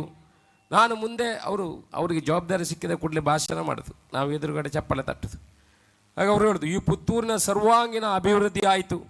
ಅದು ಹೇಳಿ ಹೋದವ್ರದ್ದು ಒಂದು ಸುದ್ದಿ ಇಲ್ಲ ಇಲ್ಲಿ. ಮತ್ತೆ ಅದು 5 ವರ್ಷ ಕಂಪ್ಲೀಟ್ ಆಯಿತು. What is the development? ರಸ್ತೆಗೆ ಡಾಮರ್ ಎಲ್ಲರೂ ಹಾಕ್ತಾರೆ ಸ್ವಾಮಿ. ಅದು MLA ಇರಲಿ, 1 ಕೋಟಿ ಇದ್ದದ್ದು 50 ಲಕ್ಷ ಬರ್ಬೋದು ಅಷ್ಟೇ, ಡಿಫರೆನ್ಸ್ ಅಷ್ಟೇ. ಅದು ಎಲ್ಲ ಆಗ್ತಾರೆ. ಬೆಂಚ್ ಮಾರ್ಕ್ ಕೆಲಸಗಳು ಆಗಬೇಕು ಅಂತ ನಾನು ಹೇಳೋದು. ಕುಡಿಯುವ ನೀರಿನ ಯೋಜನೆ ನಮಗೆ ಬೇಕಂತದ್ದು ಬೆಂಚ್ ಮಾರ್ಕ್. ಇಂಡಸ್ಟ್ರಿಗಳು ಬರೋದು ಅದು ಬೆಂಚ್ ಮಾರ್ಕ್. ವೈದ್ಯಕೀಯ ಕಾಲೇಜ್ ಆಗುವಂಥದ್ದು ಅದು ಬೆಂಚ್ ಮಾರ್ಕ್. ಪುತ್ತೂರಿಗೆ ಡ್ರೈನೇಜ್ ಕೊಡುವಂಥದ್ದು ಬೆಂಚ್ ಮಾರ್ಕ್. ಪುತ್ತೂರಿನನ್ನು ಟೂರಿಸಮ್ ಅನ್ನಾಗಿ ಮಾಡುವಂಥದ್ದು ಬೆಂಚ್ ಮಾರ್ಕ್. ಇವತ್ತು ನಾವು ಮಂಗಳೂರಲ್ಲಿ ಹೇಳ್ತೇವೆ, ನಾವು ಪೋರ್ಟನ್ನು ಯಾರು ಮಾಡೋದು? ಶ್ರೀನಿವಾಸ ಮಲ್ಯ ಅವರ ಹೆಸರನ್ನು ಹೇಳ್ತೇವೆ. ಶ್ರೀನಿವಾಸ ಮಲ್ಯನು ಅವರ ಮನೆಯಿಂದ ದುಡ್ಡು ತಂದು ಮಾಡಿದ, ಸರ್ಕಾರದಿಂದ ತಂದು ಮಾಡಿದ್ದಾರೆ. That is the bench mark work. ಆ ರೀತಿ ಮಾಡಿದರೆ ಮಾತ್ರ ಪುತ್ತೂರಿನ ಅಭಿವೃದ್ಧಿಗಳು ಆಗ್ತದೆ. ಅಭಿವೃದ್ಧಿ ಪುತ್ತೂರು ಉಪ್ಪಿನಂಗಡಿ ರಸ್ತೆಯನ್ನು ನಾವು 4 ಲೈನ್ ರಸ್ತೆಯನ್ನಾಗಿ, ಮಾದರಿ ರಸ್ತೆಯನ್ನಾಗಿ ಮಾಡ್ತಾ ಇದ್ದೇವೆ. U C another down the line 3 years. ಪುತ್ತೂರಿನ ಅಭಿವೃದ್ಧಿಗಾಗಿ ಪ್ರಾಮಾಣಿಕ ಪ್ರಯತ್ನವನ್ನು ಮಾಡ್ತಾ ಇದ್ದೇವೆ. ನಿಮ್ಮ ಶುಭ ಹಾರೈಕೆಗಳಿರಲಿ. ನಮ್ಮ ಪ್ರತಾಪನ ಒಂದು ಉಲ್ಲೇಖ ಮಾಡಿದ್ದು, ಸಂಜೀವ ಮಠಂದೂರು ಅವರನ್ನು ಕೂಡ ಈ ಕಾರ್ಯಕ್ರಮಕ್ಕೆ ಕರಿಬೇಕಿತ್ತು ಅಂತ ಹೇಳಿದರು. ಪ್ರೋಟೋಕಾಲ್ ಪ್ರಕಾರ ನಾವು ಕೆಲವರನ್ನು ಕರಿಬೇಕಾಗ್ತದೆ, ಕೆಲವರನ್ನು ಕರಿಬಾರ್ದು ಅಂತ ಇರ್ತದೆ. ಆಡಳಿತ ಮಂಡಳಿಯವರು ಕರೆದ್ರೆ ನಮ್ಮದೇನು ಒಬ್ಜೆಕ್ಷನ್ ಇಲ್ಲ, ಆದರೆ ಪ್ರೋಟೋಕಾಲಲ್ಲೇ ಅವರು ಬರೋದಿಲ್ಲ. ಮತ್ತು ಅಲ್ಲಿ ಅವರು ಏನಾದರೂ ಮಾತಾಡೋದು, ನಾವೇನಾದರೂ ಮಾತಾಡೋದು, ಅದು ರಾಜ್ಯಕ್ಕೆ ಪುನಃ ಇಲ್ಲಿ ಚೂ ಬಿಟ್ಟದಂಥದ್ದಾಗ್ತದೆ.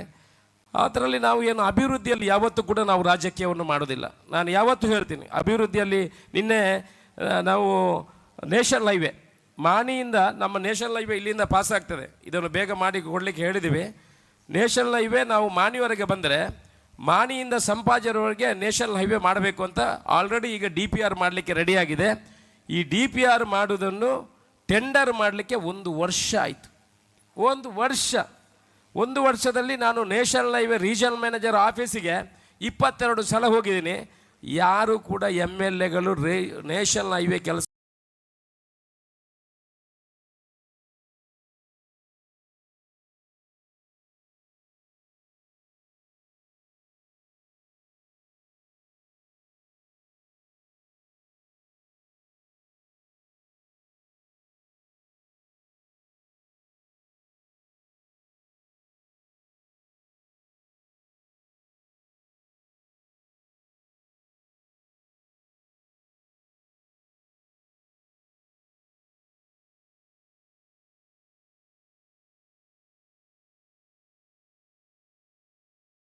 ಆಗ ನಾವು ಅವ್ರ ಹತ್ರ ವಿನಂತಿ ಮಾಡಿಕೊಂಡಿದ್ದೇವೆ, ಕೇಂದ್ರ ಸರ್ಕಾರದಿಂದ ಇದಕ್ಕೆ ಇವತ್ತಿನವರೆಗೆ DPR ಮಾಡಲಿಕ್ಕೆ ಅನುಮತಿ ಸಿಗಲಿಲ್ಲ. ತಾವು ರಾಜ್ಯ ಸರ್ಕಾರದಿಂದ ಒಂದು 3 ಕೋಟಿ ಚಿಲ್ಲರೆಯನ್ನು ಕೊಟ್ಟರೆ ಇದನ್ನು DPR ಮಾಡಿ ಆದಷ್ಟು ಬೇಗ ಈ ಕಾಮಗಾರಿಯನ್ನು ತಗೊಳ್ಬೋದು ಅಂತ ನಮ್ಮ ಇಂಟೆನ್ಷನ್ ಇಷ್ಟೇ. ಇನ್ನು 3 ವರ್ಷದಲ್ಲಿ ಅದು ಕೂಡ 4 ಲೈನ್ ಆದರೆ ಮಂಗಳೂರಿಂದ ಪುತ್ತೂರಿಗೆ 30 ನಿಮಿಷದಲ್ಲಿ ಮುಟ್ಟಬೇಕು ಅಂತ ನಮ್ಮ ಕಲ್ಪನೆ. ಆಗ ಡಾಕ್ಟರ್ಸ್ ಬರ್ತಾರೆ, ಬಾಕಿಯವರು ಬರ್ತಾರೆ, ಎಲ್ಲ ಬರ್ತಾರೆ. 30 ನಿಮಿಷದಲ್ಲಿ ನಾವು ಮಂಗಳೂರಿಂದ ಪುತ್ತೂರಿಗೆ ಮುಟ್ಟಬೇಕು. ನಿಮಗೆ ಹೇಗಾದರೂ ಉಪ್ಪಿನಂಗಡಿಯವರಿಗೆ ಆರಾಮ್ಸೆ 40 ನಿಮಿಷದಲ್ಲಿ ಮುಟ್ಬೋದು, ಯಾಕಂದರೆ ನೇಷನಲ್ ಹೈವೇ ಆದರೆ ಅದು ಮುಟ್ತದೆ. ಆದರೆ ಅವತ್ತು ಮೊನ್ನೆವರೆಗೆ ಅದು ಆಗಲಿಲ್ಲ. ಮೊನ್ನೆ ನಮ್ಮ ಲೋಕೋಪಯೋಗಿ ಸಚಿವರು ಬಂದಾಗ ನಾನು ಮತ್ತು ಕ್ಯಾಪ್ಟನ್ ಬ್ರಿಜೇಶ್ ಶೆಟ್ಟಿ ಅವರ ಜೊತೆಯಲ್ಲಿ ಅವರ ಹತ್ರ ವಿನಂತಿ ಮಾಡಿದ ಪ್ರಕಾರ ಕೂಡಲೇ 3,19,00,000 ನಿನ್ನೆ ಅವರು ಬಿಡುಗಡೆ ಮಾಡಿದ್ದಾರೆ. ಅದು DPR ಮಾಡುವಂಥ ಕೆಲಸಗಳು ಕೂಡ ಮುಂದಿನ ದಿವಸಗಳಲ್ಲಿ ಆಗ್ತದೆ, ಅಭಿವೃದ್ಧಿ ಕೆಲಸಗಳು ಆಗ್ತದೆ. ನಿಮ್ಮೆಲ್ಲ ಉಪ್ಪಿನಂಗಡಿಗೆ KSRTC ಬಸ್ ಸ್ಟಾಪ್ ಬೇಕು ಅಂತ ವಿಚಾರಗಳಿಲ್ಲಿದೆ. ಈಗಲೇ 4.5 ಎಕರೆ ಜಾಗಗೆ ನಾವು ಈಗಲೇ ನಮ್ಮ ಟ್ರಾನ್ಸ್ಪೋರ್ಟ್ ಮಿನಿಸ್ಟ್ರಿಯಿಂದ ಅನುಮತಿ ದೊರೆತಿದೆ. ಅದಕ್ಕೆ ವ್ಯಾಲ್ಯೂಯೇಷನ್ ಮಾಡಲಿಕ್ಕೆ ಸುಮಾರು 25 ಕೋಟಿ ರೂಪಾಯಿಯಲ್ಲಿ ಜಾಗ ಪರ್ಚೇಸ್ ಮಾಡಲಿಕ್ಕೆ 25 ಕೋಟಿ ರೂಪಾಯಿಗಳ ಅನುದಾನ ಬೇಕು. ಅದಕ್ಕೆ ರಿಪೋರ್ಟ್ ಮಾಡಲಿಕ್ಕೆ ಇಲ್ಲಿಗೆ ಬಂದಿದೆ. ನಮ್ಮ ಈ ಭಾಗದ ಪ್ರಮುಖರಿಗೆ ಹೇಳಿದ್ದೀನಿ, ಆದಷ್ಟು ಬೇಗ ಅದನ್ನು ಮಾಡಿದರೆ ಇಲ್ಲಿಯೂ ಕೂಡ 4.5 ಎಕರೆ ಜಾಗವನ್ನು ಅಕ್ವೈರ್ ಮಾಡಿ ಸುಮಾರು 26 ಕೋಟಿ ರೂಪಾಯಿದಲ್ಲಿ ಪರ್ಚೇಸ್ ಮಾಡುವಂಥ ಕೆಲಸಗಳಾಗ್ತದೆ. ಪುತ್ತೂರಿನಲ್ಲಿ ಉಪ್ಪಿನಂಗಡಿಯಲ್ಲಿ ಕೂಡ ವ್ಯವಸ್ಥಿತವಾದ ಬಸ್ ಸ್ಟಾಪನ್ನು ಮಾಡುವಂಥ ಕೆಲಸವನ್ನು ಮಾಡ್ತೇವೆ. ಉಪ್ಪಿನಂಗಡಿಯಲ್ಲಿ ಟೂರಿಸಮನ್ನು ಇಂಪ್ರೂವ್ ಮಾಡಲಿಕ್ಕೆ ನಮ್ಮ ವ್ಯವಸ್ಥಾಪನಾ ಸಮಿತಿಯ ಅಧ್ಯಕ್ಷರು ಇಲ್ಲಿ ಇದ್ದಾರೆ. ಅಲ್ಲಿ ಏನು ಈಗ ದೇವಸ್ಥಾನದ ಅಭಿವೃದ್ಧಿ ಆಗ್ತದೆ, ಮತ್ತು ನದಿಯ ಬದಿಯಲ್ಲಿ ಒಂದು ಸ್ಟ್ರೀಟನ್ನು ಕೂಡ ಮಾಡಬೇಕು ಅಂತ ಹೇಳಿದ್ದೀನಿ. ರಸ್ತೆಯನ್ನು ಮಾಡಿ ಒಂದು ಸ್ಟ್ರೀಟ್ ಮಾಡಬೇಕು. ಅಲ್ಲಿ ಎಲ್ಲ ಚಿಕ್ಕ ಚಿಕ್ಕ ಅಂಗಡಿಗಳನ್ನೆಲ್ಲ ವ್ಯವಸ್ಥಿತ ರೀತಿಯಲ್ಲಿ, ಅಲ್ಲಿ ಬೊಂಡದ ಹೊಟ್ಟೆ ಬಿಸಾಕಿಕೊಂಡು ಇರುವುದಲ್ಲ, ಒಳ್ಳೆ ರೀತಿಯ ನೀವು ಫಾರಿನ್ ಬೇರೆ ಬೇರೆ ಕಂಟ್ರಿಗಳಿಗೆ ಹೋಗಿ, street market is very important. ಅಲ್ಲಿ ಎಲ್ಲ ಸ್ಟ್ರೀಟ್ ಮಾರ್ಕೆಟ್ಗಳಿದ್ದಾರೆ, ಅವರು ಎಲ್ಲ ಇದನ್ನು ಮಾಡ್ತಾರೆ. ಸಾಯಂಕಾಲ ಅವರ ಅಂಗಡಿಯನ್ನು ಮುಗಿಸಿ ಹೋಗುವಾಗ ಆ ವೇಸ್ಟನ್ನು ಕೂಡ ಅವರು ತೆಕ್ಕೊಂಡು ಹೋಗ್ತಾರೆ. ಆ ರೀತಿ ವ್ಯವಸ್ಥೆ ಮಾಡಿದರೆ, ಆ ನದಿ ಬದಿಯಲ್ಲಿ ಒಂದು ನಾವು ರಸ್ತೆಯನ್ನು ಮಾಡಿ ಒಂದು ಸ್ಟ್ರೀಟ್ ಮಾಡಿದರೆ ದೇವಸ್ಥಾನಕ್ಕೆ ಬರುವವರಿಗೆ ಎಲ್ಲ ಬೇಕಾಗ್ತದೆ. ಕಿವಿಗಿದು, ಕೈಗೆ, ಮತ್ತು ಮಕ್ಕಳಿಗೆ ಆಟ ಆಡಲಿಕ್ಕೆ ಆಲ್ ಇದು ಬೇಕಾಗ್ತದೆ. ಸಂತೆ ಅಂತ ಹೇಳ್ತಾರೆ, ಸಂತೆಗೆ ಹೋಗ್ಬಿಟ್ಟು ಭಾರಿ ಖುಷಿ ಮಾರ್ರೆ, ಜಾತ್ರೆಗೆ ಹೋಗೋಣ, ಸಂತೆ ಪೋಡೋಣ. ಅಲ್ಲಿ ಚರ್ಮುರಿ ಗಿರ್ಮುರಿ ಅದು ಇದು ಬಂಗಾರ ಕಿವಿಗಿಡುದು, ಕೈಗಿಡುದು, ಎಲ್ಲ ಕಾಲಿಗಿಡುದು, ಅದನ್ನೆಲ್ಲ ಮಾಡಿದರೆ ಸ್ಟ್ರೀಟ್ ವೆಂಡರ್ಸ್ ಬರ್ತಾರೆ.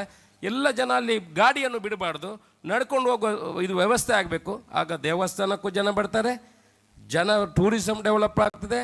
ಅಲ್ಲಿ ಒಂದು ವಸತಿ ಗೃಹವನ್ನು ನಿರ್ಮಾಣ ಮಾಡಬೇಕು. 200-300 ರೂಪಾಯಲ್ಲಿ ನೀವು ರೂಮ್ ಕೊಡಬೇಕು. ಮತ್ತು ದೇವಸ್ಥಾನದ ಆಸ್ತಿ ಯಾರ್ಯಾರ ಹತ್ರ ಇದೆ ಅದನ್ನೆಲ್ಲ ನೀವು ವಾಪಸ್ಸು ತೆಗೆಯುವಂಥ ಕೆಲಸವನ್ನು ಮಾಡಬೇಕು. ಇದು ಪುತ್ತೂರು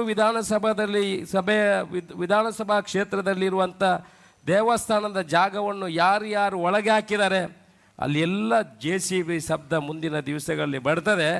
ಯಾವ ದೇವಸ್ಥಾನದ ಜಾಗ ಯಾರು ಒಳಗೆ ಹಾಕಿದ್ದಾನೆ ಅದನ್ನು 3 ವರ್ಷದಲ್ಲಿ ಎಲ್ಲ ದೇವಸ್ಥಾನದ ಒಳಗೆ ತಗೊಂಡು ಮಾಡ್ತೇನೆ. ಮಾಧ್ಯಮದ ಮುಖಾಂತರ ಹೇಳುವುದು, ಯಾರ್ಯಾರು ದೇವಸ್ಥಾನದ ಜಾಗವನ್ನು ಒಳಗೆ ಹಾಕಿದ್ರಿ ನೀವು ನಿಮ್ಮ ಹೊಸ ಜಾಗಕ್ಕೆ ಹೋಗಿ, ನಿಮಗೆ ಸಹಕಾರ ಮಾಡ್ತೇವೆ. ದಯಮಾಡಿ ಕೈ ಮುಗಿದು ಕೇಳ್ತೇವೆ, ದೇವಸ್ಥಾನದ ಜಾಗವನ್ನು ದೇವಸ್ಥಾನಕ್ಕೆ ಬಿಟ್ಟುಕೊಡಿ, ಇಲ್ಲದಿದ್ದರೆ JCB ಶಬ್ದ ಅಲ್ಲಿ ಆಗ್ತದೆ ಅನ್ನೋ ಮಾತನ್ನು ಹೇಳಿ, ನಿಮ್ಮೆಲ್ಲ ಒಳ್ಳೆಯ ಕೆಲಸ ಮಾಡಿದರೆ ನಿಮ್ಮ ಸಹಕಾರಗಳು ಇರಲಿ, ಆಶೀರ್ವಾದ ಇರಲಿ. ಅಶೋಕ್ ರೈ ಯಾವಾಗಲೂ ನಿಮ್ಮ ಯುವಕರ ಮುಂದೆ ಹೇಳ್ತೇನೆ, ಅಶೋಕ್ ರೈ ಅವರು ಒಳ್ಳೆಯ ಕೆಲಸ ಮಾಡಿದರೆ ಆಶೀರ್ವಾದ ಮಾಡಿ, ಯುವತಿಯರೇ ಒಳ್ಳೆಯ ಕೆಲಸ ಮಾಡಿದರೆ ಮುಂದಿನ ದಿವಸಗಳಲ್ಲಿ ಆಶೀರ್ವಾದ ಮಾಡಿ. ನಾನು ತಪ್ಪು ಮಾಡಿದರೆ ನಮಗೆ ಆಶೀರ್ವಾದ ಮಾಡಬೇಡಿ, ನಾನು ಬರೆದು ಕೊಡ್ತೇನೆ. ಬೋಡ್ಚೀರ ಅಂತೇಳಿ ಪುತ್ತೂರಿನ ಅಭಿವೃದ್ಧಿಗಾಗಿ ಶ್ರಮ ಪಟ್ಟರೆ, ಪುತ್ತೂರಿನ ಅಭಿವೃದ್ಧಿಗಾಗಿ ಕೆಲಸ ಮಾಡಿದರೆ, ಯುವಕರ ಯುವತಿಯರಿಗೆ ಉದ್ಯೋಗ ಕೊಡುವಲ್ಲಿ ನಾನು ಪ್ರಾಮಾಣಿಕತನವಾಗಿ ಕೆಲಸ ಮಾಡಿದರೆ ಮುಂದಿನ ದಿವಸಗಳಲ್ಲಿ ನಿಮ್ಮ ಆಶೀರ್ವಾದ ನನಗೆ ಇರಲಿ. ನಾನು ತಪ್ಪು ಮಾಡಿದರೆ ನೀವು ಚಿಕ್ಕವರು ಅಂತ ತೋಡಬೇಡಿ, ನನ್ನನ್ನು ತಿದ್ದುವಂಥ ಕೆಲಸ ಮಾಡಿ. ಮನುಷ್ಯ ಯಾವಾಗಲೂ ಅವನು ಮಾಡುವಂಥ ಕೆಲಸ ಎಲ್ಲ ಸರಿ ಅಂತ ತಿಳ್ಕೊಳ್ತಾನೆ. ನಾನು ಮಾಡುವಂಥ ತಪ್ಪು ಬೇರೆ ಯಾರಿಗೂ ನನಗೂ ಗೊತ್ತಾಗೋದಿಲ್ಲ. ಅದನ್ನು ತಿದ್ದುವಂಥ ಕೆಲಸ ನೀವು ಕೂಡ ಮಾಡಿದರೆ, ನೀವು ಕೊಡುವಂಥ ಮಾತಿಗೆ ಕೂಡ ಕಿವಿ ಕೊಡ್ತೇನೆ. ಒಳ್ಳೆಯ ವಿಚಾರಗಳಿದ್ದ ಅದನ್ನು ತಗೊಳ್ಳುವಂಥ ಕೆಲಸ ಮುಂದಿನ ದಿವಸಗಳಲ್ಲಿ ಮಾಡ್ತೇನೆ. ಅಶೋಕ್ ರೈಗಳು ನಿಮ್ಮ ಬೆನ್ನ ಹಿಂದೆ ಇದ್ದಾರೆ. ನೀವು ಕೂಡ ಅಶೋಕ್ ರೈಗೆ ಮುಂದಿನ ದಿವಸಗಳಲ್ಲಿ ಆಶೀರ್ವಾದ ಮಾಡುವಂಥ ಕೆಲಸವನ್ನು ಮಾಡಿ ಅನ್ನೋ ಮಾತನ್ನು ಹೇಳುತ್ತಾ, ಈ ಉದ್ಘಾಟನೆ ಮಾಡಿದಂಥ ಈ ಒಂದು ಕೊಠಡಿ ಏನಿದೆ ಅದರಲ್ಲಿ ಒಳ್ಳೆಯ ವಿದ್ಯಾರ್ಜನೆ ಆಗಲಿ, ನಿಮಗೆಲ್ಲ ಬಳಕೆ ಆಗಲಿ, ಇದರಿಂದ ಶುಭವಾಗಲಿ ಅನ್ನೋ ಮಾತನ್ನು ಹೇಳುತ್ತಾ ನಿಮಗೆಲ್ಲ ತಲೆ ತಗ್ಗಿಸಿ ವಂದಿಸಿ ನನ್ನ ಮಾತನ್ನು ಮುಗಿಸ್ತೀನಿ. ಜೈ ಹಿಂದ್. ಧನ್ಯವಾದಗಳು ಸರ್. ತಾವು ಭಾಷಣದಲ್ಲಿ ಹೇಳಿದಂತೆ ಅತ್ಯಂತ ಶೀಘ್ರದಲ್ಲಿ ನಮಗೆ ಕಾಮಗಾರಿಯನ್ನು ಪೂರ್ತಿ ಮಾಡಿಕೊಟ್ಟಂತಹ ಗುತ್ತಿಗೆದಾರರಿಗೆ ಸನ್ಮಾನವನ್ನು ತಾವುಗಳೇ ನೆರವೇರಿಸಿಕೊಡ್ಬೇಕಾಗಿ ಕೇಳಿಕೊಳ್ತಾ ಇದ್ದೇನೆ. ಇದೀಗ ನಮ್ಮ ಕಾರ್ಯಕ್ರಮದಲ್ಲಿ ಇಂದು ಸನ್ಮಾನಗೊಳ್ಳಲಿದ್ದಾರೆ ನಮ್ಮ ನೂತನ ಕಟ್ಟಡದ ಗುತ್ತಿಗೆದಾರರಾದಂತಹ ಶ್ರೀಯುತ ರಜಾಕ್ ಇವರಿಗೆ ವೇದಿಕೆಯಲ್ಲಿರುವ ಎಲ್ಲ ಗಣ್ಯರು ಸೇರಿ ಗೌರವಾರ್ಪಣೆಯನ್ನು ನೀಡಬೇಕಾಗಿ ಕೇಳಿಕೊಳ್ಳುತ್ತಿದ್ದೇನೆ. ಇವರ ಕಿರುಪರಿಚಯ ಹೀಗಿದೆ. ಶ್ರೀಯುತ ರಜಾಕ್ ಇವರು ಮೂಸಾ ಹಾಗೂ ಅಲೀಮ ದಂಪತಿಗಳ ಸುಪುತ್ರರಾಗಿ ಜನಿಸಿದ ಇವರು ಪದವೀಧರರಾಗಿದ್ದು ಜಿಲ್ಲಾ ಪಂಚಾಯತ್ ಮಂಗಳೂರಿನ ಶಕ್ತಿನಗರದ ಸಾಲ್ಯಪದವು ಎಂಬಲ್ಲಿ 2 ಕೋಟಿ ಅಂದಾಜು ಮೊತ್ತದ ಕಾಮಗಾರಿಯನ್ನು ಕೇವಲ 9 ತಿಂಗಳಲ್ಲಿ ಪೂರ್ಣಗೊಳಿಸಿರುತ್ತಾರೆ. ಅಲ್ಲದೆ ಮಡಿಕೇರಿ, ಶಿವಮೊಗ್ಗ, ಚಿಕ್ಕಮಗಳೂರು, ಬೆಳ್ತಂಗಡಿ ಮೊದಲಾದ ಕಡೆಗಳಲ್ಲಿ ತಮ್ಮ ಕಾಮಗಾರಿಯನ್ನು ಉನ್ನತ ರೀತಿಯಲ್ಲಿ ನಿರ್ವಹಿಸಿದ್ದು ಇದೀಗ ಸರ್ಕಾರಿ ಪದವಿ ಪೂರ್ವ ಕಾಲೇಜು ಉಪ್ಪಿನಂಗಡಿ ಇಲ್ಲಿನ ನೂತನ 12 ಕೊಠಡಿಗಳ ಕಾಮಗಾರಿಯನ್ನು ಕೇವಲ 10 ತಿಂಗಳ ಕಾಲಾವಕಾಶದಲ್ಲಿ ಪೂರ್ಣಗೊಳಿಸಿರುವ ಕೀರ್ತಿ ರಜಾಕ್ ರವರಿಗೆ ಸಲ್ಲುತ್ತದೆ.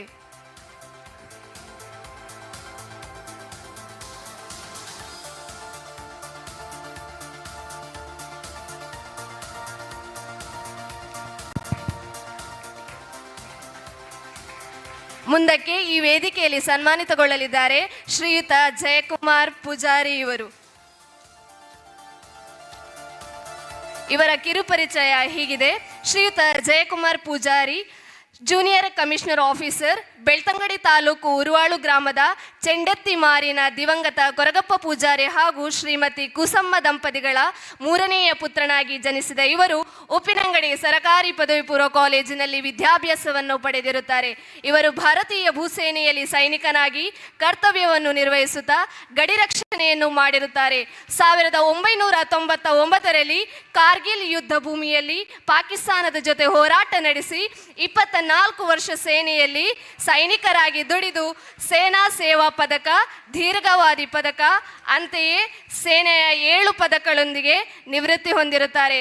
ಪ್ರಸ್ತುತ ಇವರು ನಮ್ಮ ಸಂಸ್ಥೆಗೆ ಆರ್ಥಿಕವಾಗಿ ಹಿಂದುಳಿದ ಹಾಗೂ ಪ್ರತಿಭಾವಂತ ವಿದ್ಯಾರ್ಥಿನಿಯರಿಗೆ ಆರ್ಥಿಕ ನೆರವು ಹಾಗೂ ಪ್ರೋತ್ಸಾಹಧನ ನೀಡಿರುತ್ತಾರೆ. ಇವರು ಉತ್ತಮ ಕ್ರೀಡಾಪಟು ಆಗಿದ್ದು ಇವರನ್ನು ಸನ್ಮಾನಿಸುವುದು ನಮ್ಮ ಹೆಮ್ಮೆ. ಇವರಿಗೆ ವೇದಿಕೆಯಲ್ಲಿರುವ ಎಲ್ಲ ಗಣ್ಯರು ಸೇರಿ ಗೌರವಾರ್ಪಣೆಯನ್ನು ನೀಡಬೇಕಾಗಿ ಕೇಳಿಕೊಳ್ಳುತ್ತೇನೆ.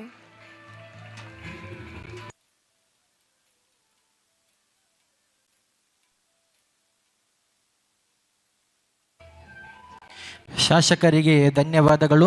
ತಮ್ಮ 1000 ಕನಸಿನ ಯೋಜನೆಗಳೆಲ್ಲವೂ ಕೂಡ ಸಾಕಾರಗೊಳ್ಳಲಿ ಎನ್ನುವಂತಹ ಪ್ರಾರ್ಥನೆಯೊಂದಿಗೆ ನಮ್ಮ ಈ ಕಾರ್ಯಕ್ರಮಕ್ಕೆ ಪ್ರೀತಿಯಿಂದ ಆಗಮಿಸಿರುವಂತಹ ಅರ್ತಿಲಾ ಕೃಷ್ಣರಾವ್, ಉಮೇಶ್ ಶೆಣೈ ಹೈಸ್ಕೂಲ್ ಪ್ರಾಂಶುಪಾಲರು, ಗೋಪಾಲ ಹೆಗಡೆ ಮಾಜಿ ಬ್ಯಾಂಕ್ ವ್ಯವಸ್ಥಾಪಕರು, ಗಣೇಶ್ ರೈ ಬೆಳೆಯೂರು, ಕಾತ್ಯಾಯಿನಿ ಉಪನ್ಯಾಸಕರು, ದಯಾನಂದ್ ಉಪನ್ಯಾಸಕರು, ರಶೀದ್ ಮಠ ಪಂಚಾಯತ್ ಸದಸ್ಯರು,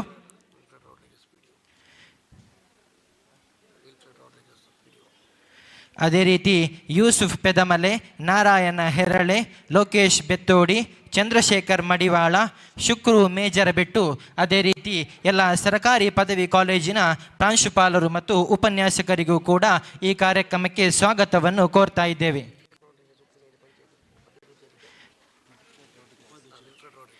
ವಿಲ್ಫ್ರೆಸ್ ರೋಡ್ರಿಗಸ್ ಇವರಿಗೂ ಕೂಡ ಈ ಕಾರ್ಯಕ್ರಮಕ್ಕೆ ಹೃದಯಾಂತರಾಳದಿಂದ ಸ್ವಾಗತವನ್ನು ಕೋರ್ತಾ ಇದ್ದೇವೆ. ಅದೇ ರೀತಿ ನಮ್ಮ ಈ ಕಾರ್ಯಕ್ರಮದಲ್ಲಿ ಗ್ರಾಮ ಪಂಚಾಯತ್ ಉಪ್ಪಿನಂಗಡಿ ಉಪಾಧ್ಯಕ್ಷರಾಗಿರುವ ವಿಜಯಲಕ್ಷ್ಮಿ ಪ್ರಭು ಅವರಿಗೂ ಕೂಡ ಕಾರ್ಯಕ್ರಮಕ್ಕೆ ಸ್ವಾಗತವನ್ನು ಕೋರ್ತಾ ಇದ್ದೇವೆ. ನಮ್ಮೊಂದಿಗೆ ಸಂದೀಪ್ ಜೂನಿಯರ್ ಇಂಜಿನಿಯರ್ ಇವರು ಕೂಡ ಇದ್ದಾರೆ. ಇವರಿಗೂ ಕೂಡ ನಾವು ಹೃದಯ ಸ್ಪರ್ಶಿ ಸ್ವಾಗತವನ್ನು ಕೋರ್ತಾ ಇದ್ದೇವೆ. ಇಲ್ಲಿ ಆಗಮಿಸಿರುವಂತಹ ಎಲ್ಲ ಅತಿಥಿಗಳಿಗೂ ಕೂಡ ಹೃದಯಾಂತರಾಳದ ಸ್ವಾಗತಗಳು.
ಕಾರ್ಯಕ್ರಮ ಮುಂದುವರಿಯುತ್ತಾ ಎಲ್ಲ ಅತಿಥಿಗಳು ವೇದಿಕೆಗೆ ಆಗಮಿಸಬೇಕಾಗಿ ಕೇಳಿಕೊಳ್ಳುತ್ತಾ ಇದ್ದೇವೆ.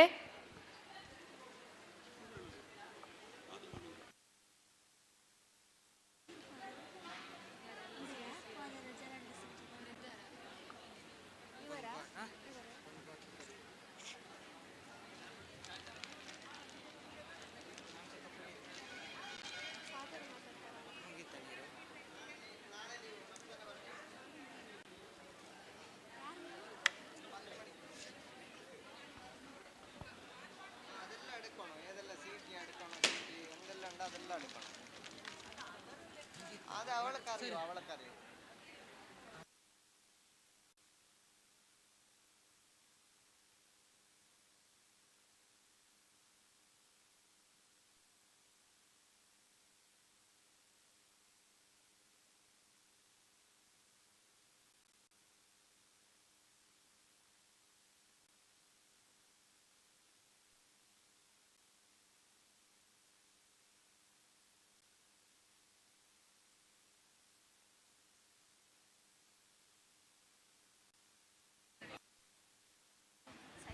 ಹಲೋ.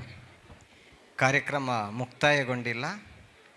ಇನ್ನು ಉಪಹಾರದ ವ್ಯವಸ್ಥೆ ಇದೆ ಎಲ್ಲ ವಿದ್ಯಾರ್ಥಿಗಳಿಗೂ. ಮಾನ್ಯ ಶಾಸಕರು ನಿರ್ಗಮಿಸ್ತಾ ಇದ್ದಾರೆ.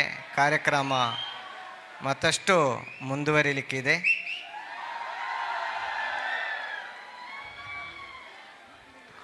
ದಯವಿಟ್ಟು ಅತಿಥಿ ಗಣ್ಯರು ವೇದಿಕೆ ಹತ್ರ ಬರಬೇಕು ಅಂತ ಕೇಳಿಕೊಳ್ತಾ ಇದ್ದೇವೆ.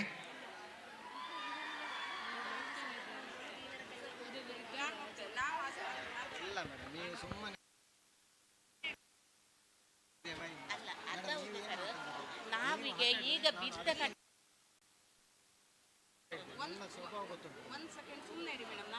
ಮೇಡಮ್, ನೀವು ಈ ಥರ ಮಾಡಬಾರ್ದು.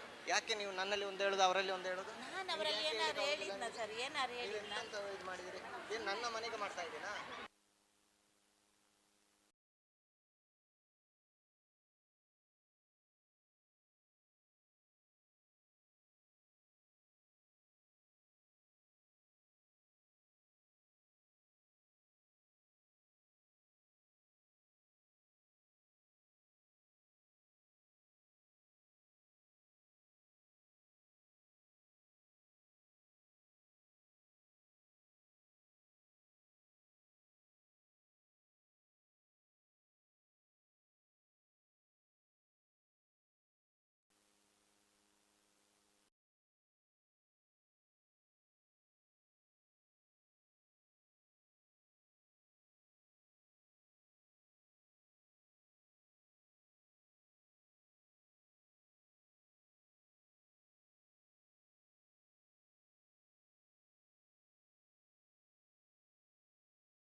ಇಂದಿನ ಈ ಕಾರ್ಯಕ್ರಮಕ್ಕೆ ಆಗಮಿಸಿದಂತಹ ಎಲ್ಲ ಅತಿಥಿಗಳಿಗೆ ಧನ್ಯವಾದಗಳನ್ನು ಅರ್ಪಿಸ್ತಾ ಇದ್ದೇವೆ. ಹಾಗೆಯೇ ಮಾಧ್ಯಮ ಮಿತ್ರರಿಗೂ ಹಾಗೆಯೂ ವಿದ್ಯಾರ್ಥಿ ಪೋಷಕ ವೃಂದದವರಿಗೂ ಹಾಗೂ ಎಲ್ಲ ವಿದ್ಯಾರ್ಥಿಗಳಿಗೂ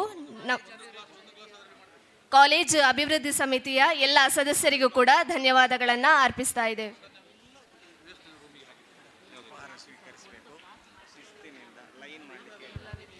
ಹಾಗೆಯೇ ಎಲ್ಲ ವಿದ್ಯಾರ್ಥಿಗಳು ಆದಷ್ಟು ಬೇಗ ಉಪಹಾರವನ್ನು ಸ್ವೀಕರಿಸಬೇಕು. ಅದರ ಜೊತೆಗೆ ಶಿಸ್ತಿನಿಂದ ವರ್ತಿಸಬೇಕಾಗಿ ಕೇಳಿಕೊಳ್ಳುತ್ತಾ ಇದ್ದೇವೆ.